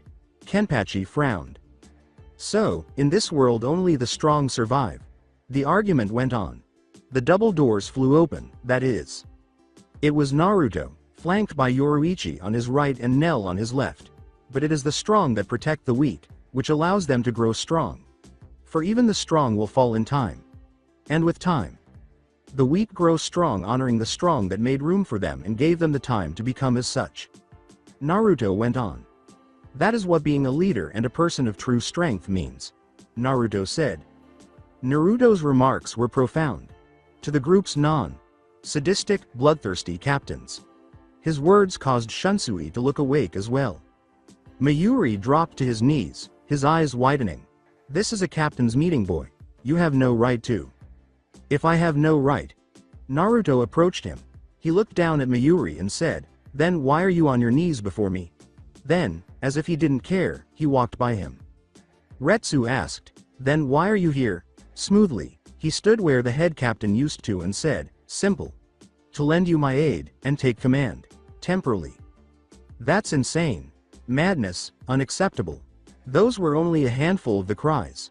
"Oh, is that so? Then tell me, who here has the fortitude to challenge this? I only wish to take the lead, for now. Until someone else can take the place of the head captain." He glanced around. They couldn't take him on one.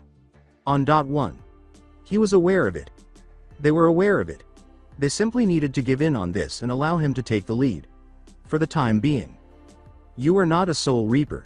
You cannot be the head captain of the Soul Society. Soy, Fawn replied. I am half Soul Reaper. So I do qualified. But if any of you wish to challenge this, I know of a way to do so. Kenpachi asked, what do you have in mind? Naruto left with Nell at his side, saying, a match, what else? Follow me. And I'll prove to you that none of you can be the head captain. Yoruichi decided to snibble with Soy, Fawn. Naruto went outside, followed by each captain. Soon after, their vice captains arrived. Some were apprehensive about his potential actions. They trailed them to the hill of execution. Curious, Ichigo, Orihime, Shad, and Uryu followed. Naruto grinned. Now then. 3 of you captains will face Nell here. In a 3-on-1 fight to show you just how powerful some of Aizen's espada are. Any objections? Ichigo was the first to say, isn't 3-on-1 an unfair fight, Naruto? Especially with Nell? After glancing at Nell, Naruto turned to face the captains. You're right, Ichigo. The match will be 4-on-1, he said. Uryu and Ichigo are criticized. Ichigo shouted, Naruto, that's even less fair. As though a 4-on-1 match was fair to Nell, Naruto remarked, oh, should I make it 5-on-1? I want it to be as fair as possible to the captains. Let me know if I'm not. Komamura questioned, but aren't you worried for your friend? She'll be killed? I'm still upset with Naruto for killing Tosen. He said carelessly, no, unless it was all 8 of you fighting her, I have no fear of her dying. Maybe getting hurt. Naruto realized that nearly every Soul Reaper captain was embarrassed by his remarks. How could you denounce the power that we Soul Reaper captains have? No one, but you, has the power to take on all of us at once, Toshiro screamed. Naruto stated bluntly, Aizen does. Aizen has the power to face all 8 of you and win. Even if Ichigo and his friends helped you, as they are now, none of you stand a chance at facing Aizen. And I'm going to prove it. Even as she is, Nell can't beat Aizen 1-on-1. As of now, the only other person that could have faced Aizen 1-on-1 was the former head captain. And he is dead. Now let's get on with this challenge so I can prove it to you. 4 of you step forward to face Nell. I don't care who, he concluded. Uryu approached Nell. Are you worried about getting hurt, Nell? He inquired. She had a playful way of saying, no, Orihime said, be careful, Nell. I don't want you to get hurt. Don't worry, Orihime. Nell gave her a hug. Much to Shunsui's delight. The only one that can beat me in a 1-on-1 other than Naruto is Ichigo. So unless one of them is fighting me, I'll be fine, she declared. But when this is over, I'm going to be hungry. So can I have some of your yummy home-cooked food? She inquired. Uryu, Ichigo, and Shad went pale. They were all thinking the same thing. Is the food that Orihime makes at home good? Nell. Yes, Naruto. Get ready. I'll even help Orihime with the meal when you're done. He grinned. Nodding, Naruto said, really, above the Seirei, high in the sky, was Nell Echo Flash. Ready, she shouted out. Naruto glanced at Yoruichi and the other 8 captains. Soy. Fawn was the first to take on the challenge, saying, if no one else will do it, then I will. Nell called out to Toshiro, hey kitty, captain want a rematch, at him. Everyone's eyes were on Toshiro. Rangaku gave a little giggle. Fine, I'm in. But when we win you have to stop calling me that, he screamed. Nell said naively, okay. Then smirked like a devil. Naruto himself nearly shuddered at the devilishly evil smirk. Nearly. But when you lose, not only do I get to keep calling you that, but you have to take me, Orihime, Rangaku, Yoruichi and Soy. Fawn out shopping, she replied. Toshiro went pale. His hair was whiter than him. Yoruichi and Rangaku smirked, wishing for Nell's victory. I shall join in as well. In order to prove that the Seirei captains are not weak, and also to help Toshiro not be called such a degrading name. Komamura came forward. Thank you, Captain Komamura. Kenpachi's twisted smirk adorned his face as he said, I'll fight too. This could be fun. The 4 flash steps in a 4-point diamond around Nell, saying, very well, get ready. Naruto shouted, Nell, at her. Yes, Naruto?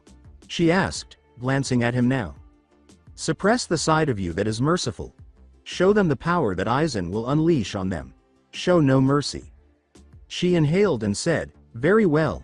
Nell's voice changed at that moment. They had long since lost the joyful, carefree voice they had all grown accustomed to. It was a cold, blooded killer's voice. You'll need more room if you're going to fight up there, he stated. She gave a nod. She lifted her right hand in the air and pointed up, saying, you're right. Gran Rey Cero. The limitless energy shot into the air as a yellowish beam. The speed at which it moved astounded the captains, whether they were planning to battle her or not. Not to mention everyone but Naruto. Naruto made sure that was the case just before they left because he had a feeling that her power was returning with full force. She was in full force again. Even more powerful than she was prior to becoming an Espada. No, she was now more powerful than the majority of the Espada, if not all of them. Certainly more powerful than any of these captains. He would stake his entire life on that insignificant detail. Begin whenever you're ready, captains. Play Treachery, the greatest battle music ever. The only person who didn't shudder at her voice was Kenpachi. Kenpachi continued to smile foolishly. Nell pulled out her sword. Her lifeless voice echoed, come. It did not sit well with Orihime. The first to attack, Kenpachi used all of his strength to bring down his blade. His eye patch was still on. It struck her shoulder as he lowered it. She made no attempt to move. Kenpachi smiled at first. Then he broke his dull sword. And she said, is that it? Her Arrancar coat was fixed up, and she was told, you still have your eye patch. Remove it and try again. It might even cut through my coat. Before they left, Naruto fixed it. He tore off his eye patch, and his spirit energy surged. Ha ha ha, I haven't had a fight I could enjoy since Ichigo fought me. Now, he exclaimed. She launched her next attack without waiting. She launched an attack from behind. Nell used Echo Flash to avoid contact just before she did. She said to Soy. Fawn, being fast means nothing. If your foe is faster than you. Kenpachi attacked her once more, saying, back off, she's mine, only for her to be struck by his blade. Unmoving and heartless, she uttered, your power is feeble. You'll never defeat me like that. Her gaze shifted to the captains. Unleash your Shikai. Or even your Bankai, or this fight won't last that long, she stated to them. I won't need either.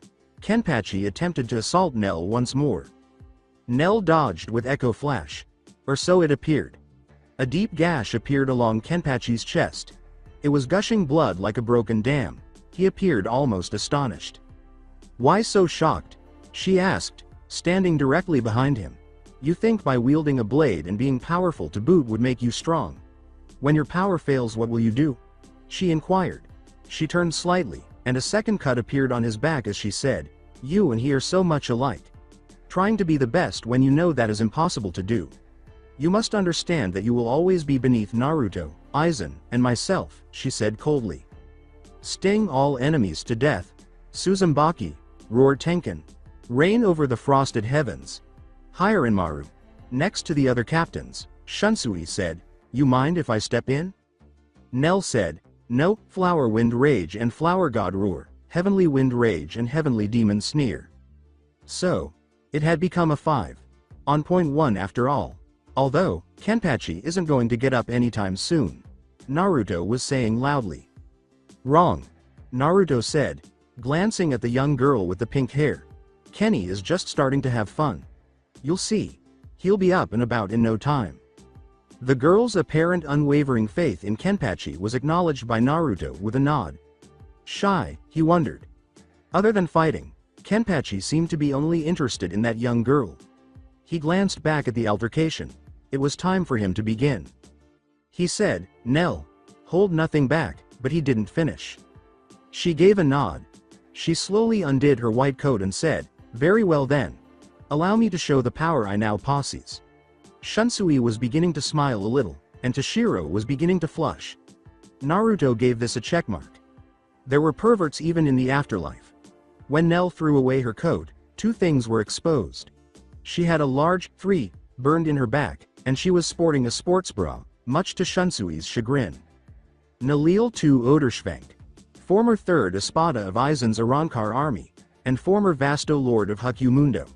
Created by Aizen over 100 years for the sole purpose of destroying the Soul Society. She stated to them. She lifted her blade and said, "As I was told to not hold back. Declare." Toshiro's gaze expanded. "Bankai!" he exclaimed. The other captains were perplexed by Nell's action since they hadn't witnessed it. His words reverberated throughout the Soul Society. Gamuza. Her spiritual pressure soared in a purple hue. Everyone below, including the vice-captains, was on their hands and knees, gasping for air. Everything was fine again after her spiritual pressure reached a tipping point. She had transformed her Zanpakuto into something like a lance. It had no sharp edges, so it lacked the ability to slash, and it appeared to spin if thrown. "That looks like a Shikai. Is this the power of an Arankar?" asked Toshiro. With a lifeless expression in her eyes, Nell uttered, "Arankar. No, I'm something else entirely now." Visored warehouse flashback. This caught everyone's attention. "No, not that, something far easier than that. I need your help with a ritual." Mashiro questioned, "A ritual? What kind of ritual, fishcake?" "A ritual that will allow me to turn Nell here from Arankar to Forsaken." Flashback end. That's correct.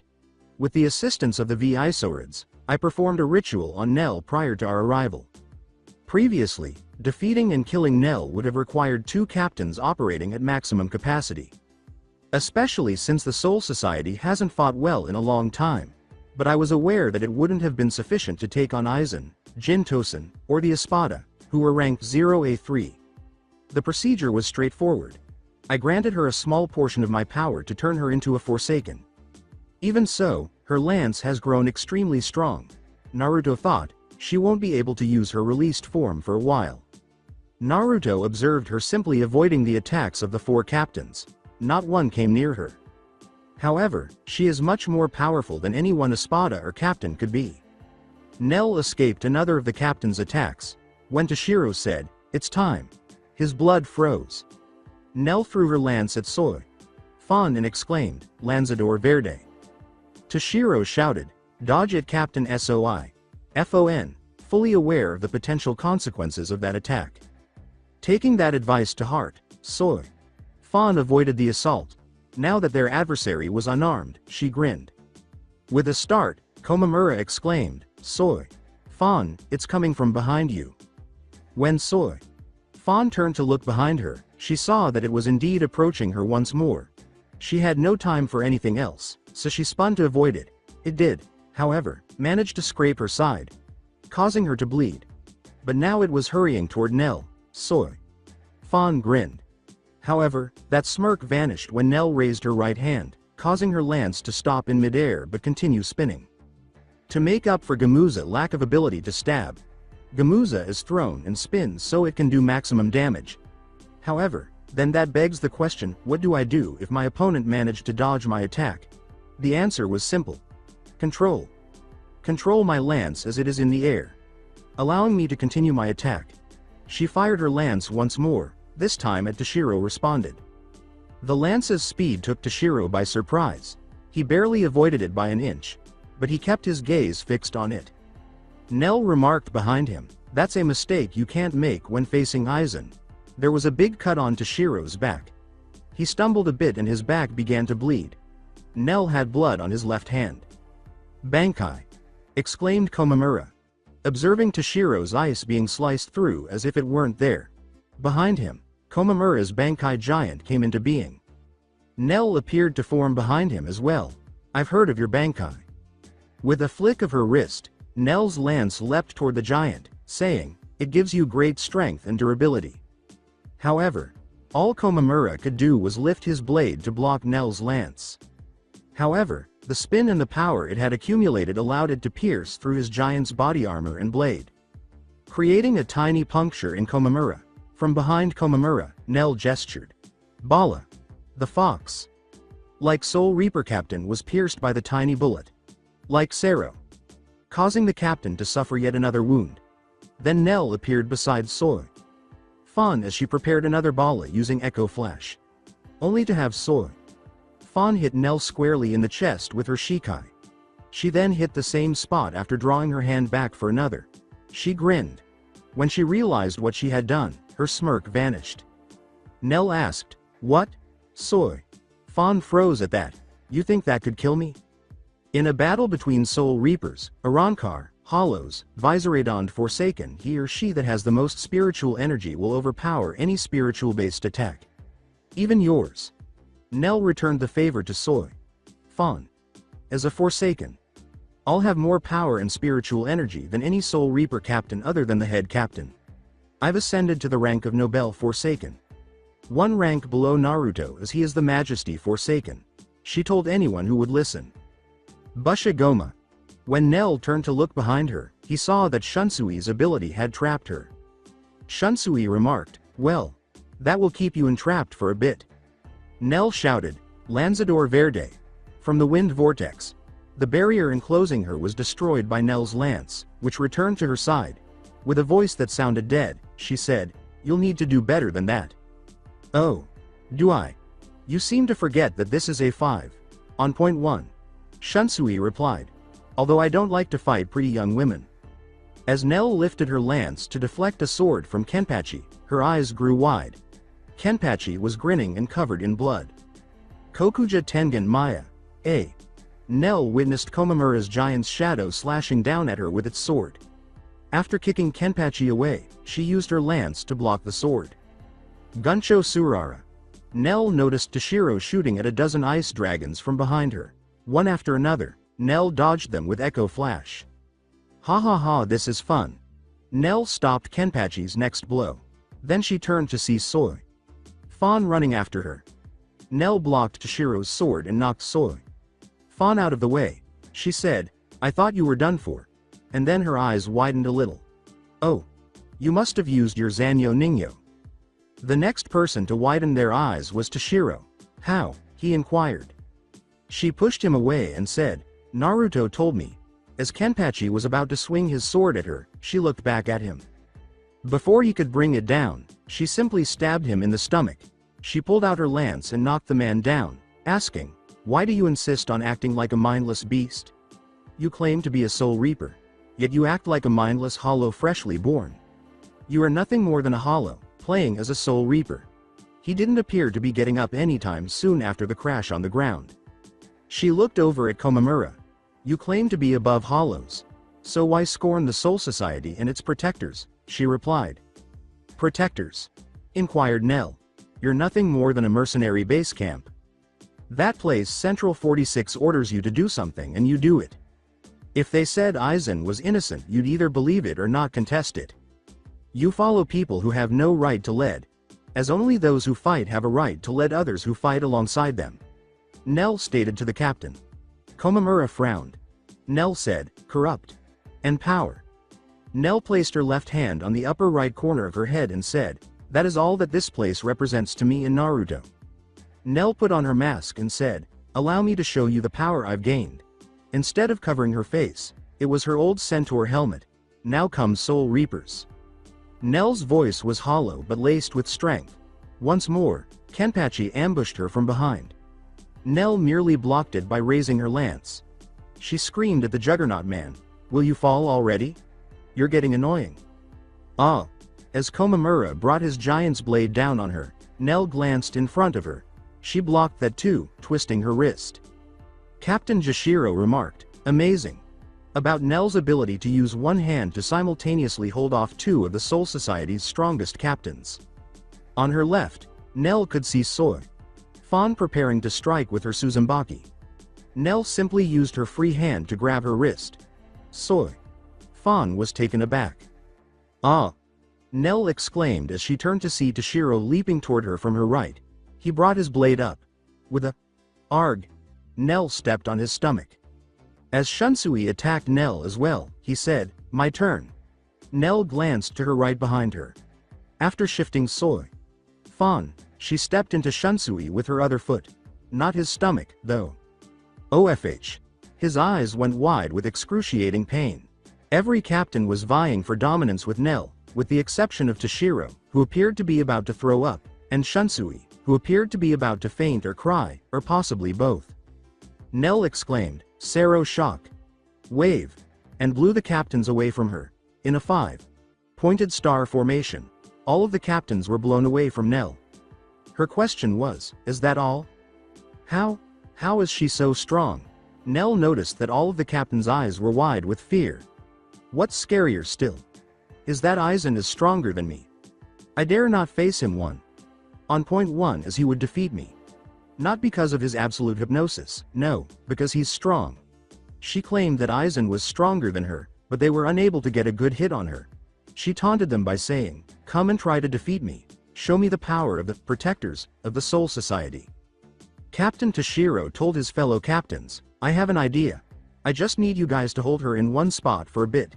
Each of them gave a nod. Komamura remarked, "I hope you know what you're doing, Captain Toshiro."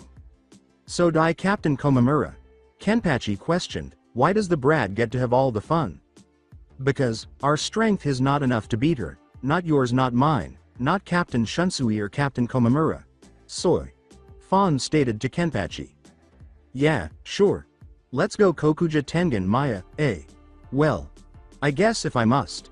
More fun for me. I'll just beat the hell out of her before that brat can do anything." Nell was charged by all four captains. Nell had no idea what they had planned. Toshiro simply had a plan. "Your plan won't work. I know everything you do. I know every move you know. Naruto has told me everything that you can do to me. Nothing you have can reach me." Nell employed a variety of defensive strategies against the captains, including blocking and parrying, using Echo Flash. Before they could swarm her, she would block Komamura's giant sword when he brought it down and advance to the next captain. She was much faster than Shunsui, even though he would match her strength and speed.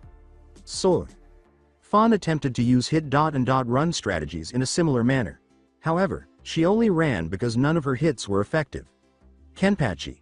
He just swung a sword, and nothing he did worked.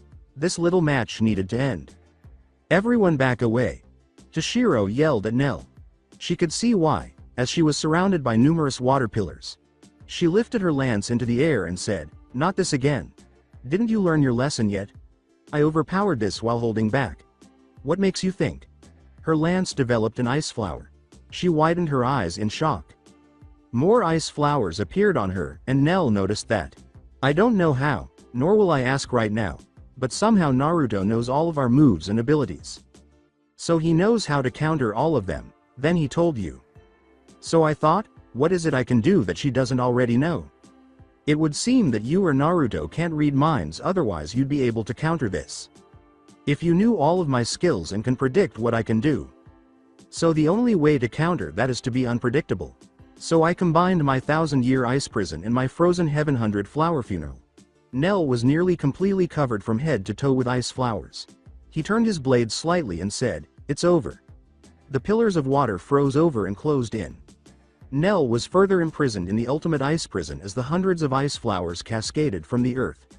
"Freeze forever. In my eternal frozen heaven's ice flower prison," she heard him say. From the sidelines, Naruto remarked, "I must say I am impressed." "Nell!" exclaimed Orihime, fearing the loss of her friend. "You moron. Nell's frozen in a block of ice because of your challenge," Ichigo screamed. "Don't be a fool, Ichigo. Huh? Out of every Soul Reaper here you are the only one that has any chance in hell of defeating Nell. Those 5 captains merely pushed her farther than I first gave them credit for. For that only I am impressed that Toshiro though outside the box." Naruto was beaming. However, "Support the battle. With ease," Shunsui remarked. Ma, that was troublesome."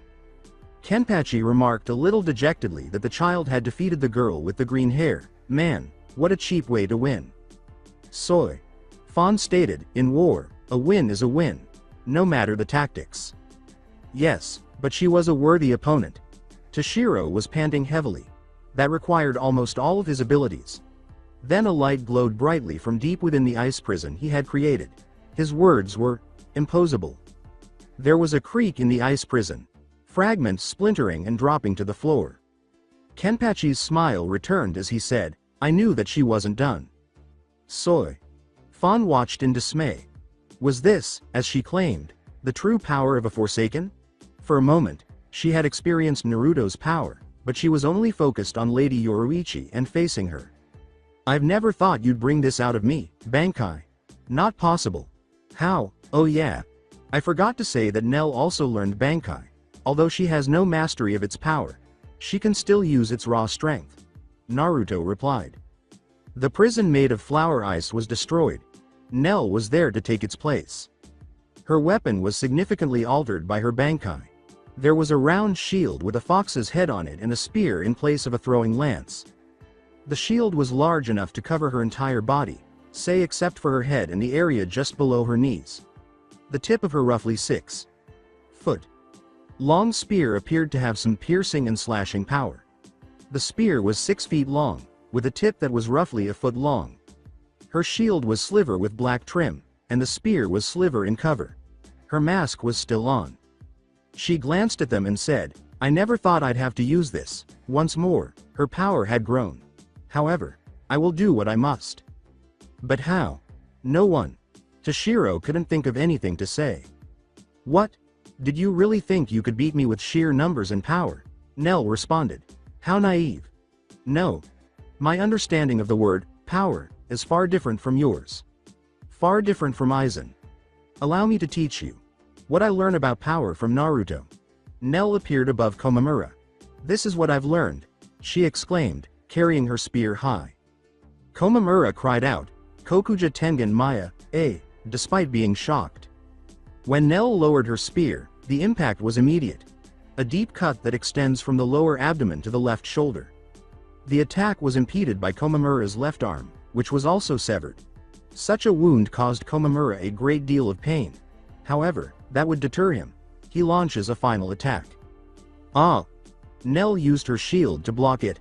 Hump. She then appeared in front of him and sliced his chest in an echo flash.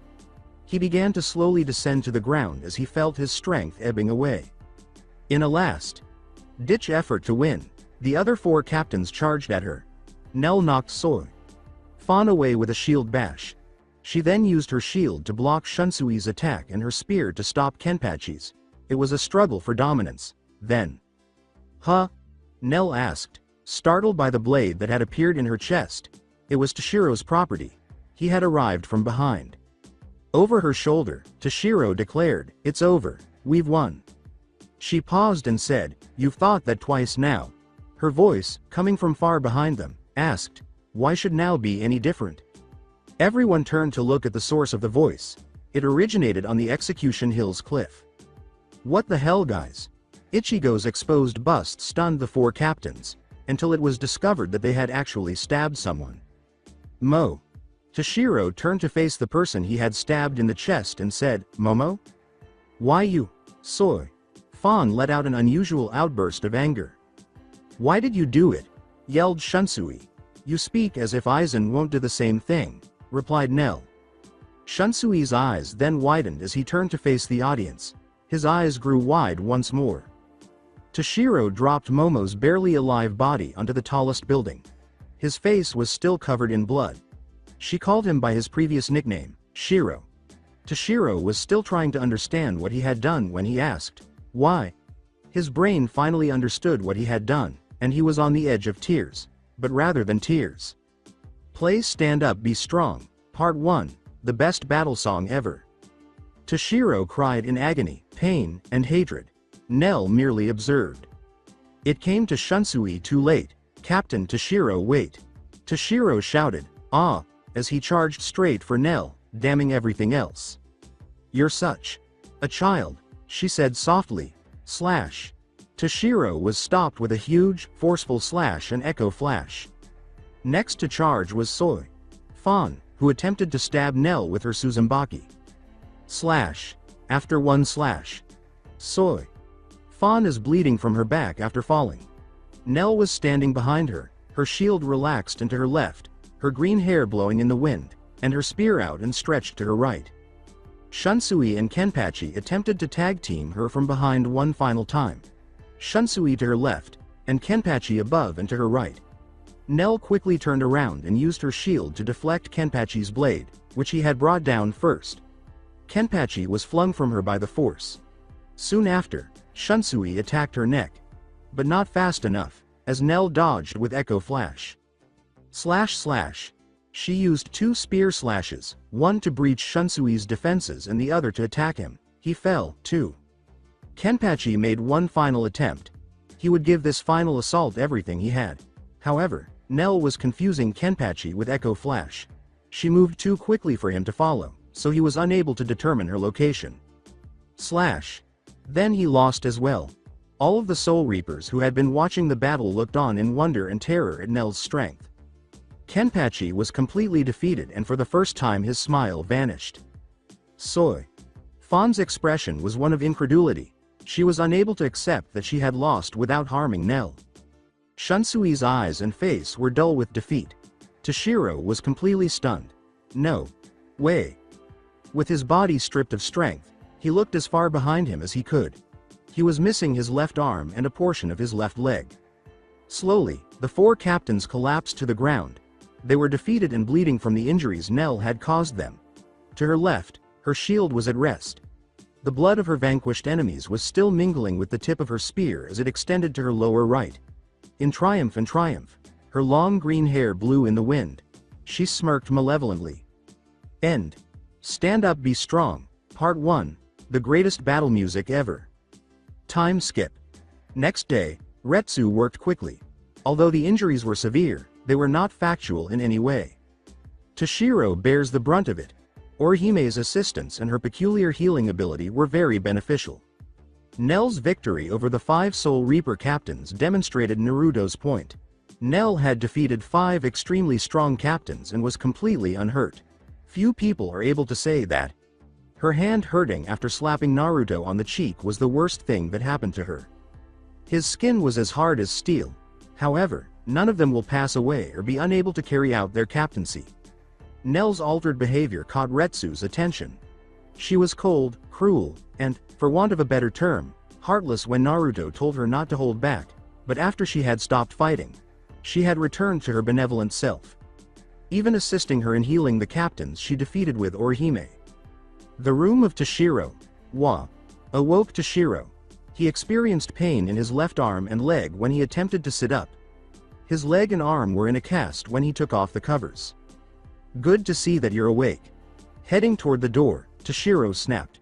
Just to locate Naruto. His eyes widened at what he remembered, then he frowned. He was tackled back down to the bed just before he could charge Naruto. Nell wrapped her lovely breast of doom around him once more and exclaimed, "Oh kitty captain, I'm sorry, I'm so sorry."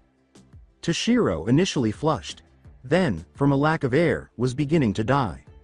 With a deadpan expression, Naruto uttered, "Nell, you're killing him." Nell's eyes grew wide. She looked at Toshiro after she had stopped hugging him. She witnessed an attempt by his soul to escape his body. "Oh no, I've killed him," she exclaimed in that moment.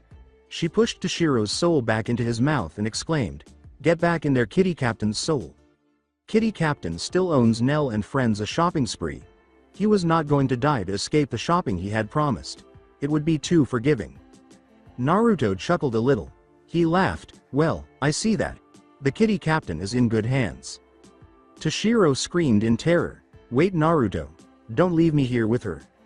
As he went to see how the final 2 of the 5 captains were doing, Naruto simply laughed. The first was Kenpachi, who simply waved and was done. Shunsui was simple. He simply signed his Icha book, everything was forgiven, and he simply left Toshiro in Nell's tender embrace. He laughed. Next was Komamura. Because Naruto killed Tosen, Komamura still harbored some grudges against him. Tosen remained Komamura's friend in spite of everything he did and everyone he had deceived. In the end, Naruto was able to convince him that death was the only thing that could correct Tosen. When he entered, Komamura was in bed with his left arm in a cast. "I see you're alright." "Sort of." Komamura gave Naruto a look. They said, "Yes, well, Captain Retsu is good at what she does, and that human girl, Orihime is skilled as well." He then had a thoughtful expression on his face. "But that hoe," Naruto looked at him. "Girl, Nell, her power was frightening." "I know. Nothing we did, no move tag team maneuver, nothing even got close to her. The only thing that hit her was Toshiro's new move that he made up on the spot. And even that didn't last long," Komamura continued. Naruto concurred with the man there, saying, "Yes, and I will respect Toshiro for thinking of some so basic yet ingenious. I have a question to ask you." Naruto gave Komamura a look. Sure, go for it. You said when we first faced off, a person like you, can't hope to face me if they cannot face themselves. What did you mean by that? He inquired. Naruto gave him a look. You helmet. You used it so no one would look at you funny. But Komamura, you must know that you are a respectable man. No matter what you look like on the outside. Never let other people judge you for something you had no control over. If you cannot face yourself in the mirror, how can you face the enemies of the Soul Society that threaten it? Komamura considered that. He nodded, glancing back at the roof's tiles. As Naruto departed, the captain nodded and said, I'll let you be for now, but think about what I said. He was still thinking. He looked in a mirror and said, I think I can face others now, Naruto. Because now I can face myself. Naruto continued walking until he came across the final captain Nell had defeated. Soy. Fawn. He saved the best for last on purpose. He giggled perversely. Who would be so proud of him, the pervert sage? Pursuing 3 women simultaneously.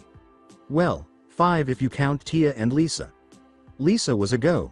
He simply had to figure out how to get Tia away from Aizen and spend more time with her. Then Naruto pulled out a bunch of flowers. For his little bee, that is. Hello, Naruto. Naruto stopped. He recognized this person. He turned slowly, as though he were about to suffer a painful death. Even a creaking sound, like a rusty door closing in a haunted house, was audible. The captain of the 4th squad then confronted him directly. Retsu, the captain. He kissed her hand and said, Why hello Captain Retsu. How are you this lovely day? She gave him a kind smile and said, Oh, I'm fine. But who are the flowers for? Not for me, I hope, you shouldn't have. He gave her the flowers and said, But of course. He handed her the flowers and said, Think of it as I'm sorry for making you work so hard these past few days. Oh, my favorite, how'd you guess? He said, inhaling the scent of them. Lucky guess. He returned the smile. I tricked your lieutenant into giving me the information. By conned, I mean that she sang like a bird after I gave her the best massage of her life. Oh, and Naruto. Why? Yes? With an inspiring smile, she said, I'll expect that same massage you gave my lieutenant. Tonight. That's all right, right? All right. Tonight at 10 o'clock? She asked, nodding before leaving. Naruto let out a sigh of relief. He pulled out another bouquet of flowers after that. On his way to locate Soy. Fawn, he remarked, I always plan ahead. Retsu called out from down the hall, room 202. Naruto understood her words. She was the kind of woman any man would genuinely desire. He would have to think about her. After much searching, Naruto discovered Soy. Fawn's room. Yoruichi was curled up in a ball on Soy. Fawn's chest, and she was asleep in the hospital bed when he entered. Naruto gazed upon the scene before him. He nearly said, ah, and decided not to fuck with it. Nearly. He approached Soy. Fawn, who was sleeping, and whimpered in her ear. He said quietly, Soy. Fawn, I want you. Lady Yoruichi. Soy. Fawn seized Naruto's head and, in a stunning demonstration of power, made him kiss her. Gesturing. Press the flash button. Naruto and Soy. Fawn both glanced at the speaker. She held a camera and said, I knew you loved Naruto, Soy. Fawn. Now we can have a threesome like we've always wanted. It was Yoruichi in her full human naked form. Yoruichi smiled and said, just wait till I post this all over the Seirei. You'll be couple of the mouth. Soy. Fawn gave Yoruichi a look. Looked at the person she was kissing after that, away from the hospital. Uzumaki. For the majority of the remainder of the day, Yoruichi chased them while laughing and taking pictures, while Soy. Fawn chased Naruto while he ran for his life. That's it for today. I hope you guys enjoyed this great story. See you in the next one.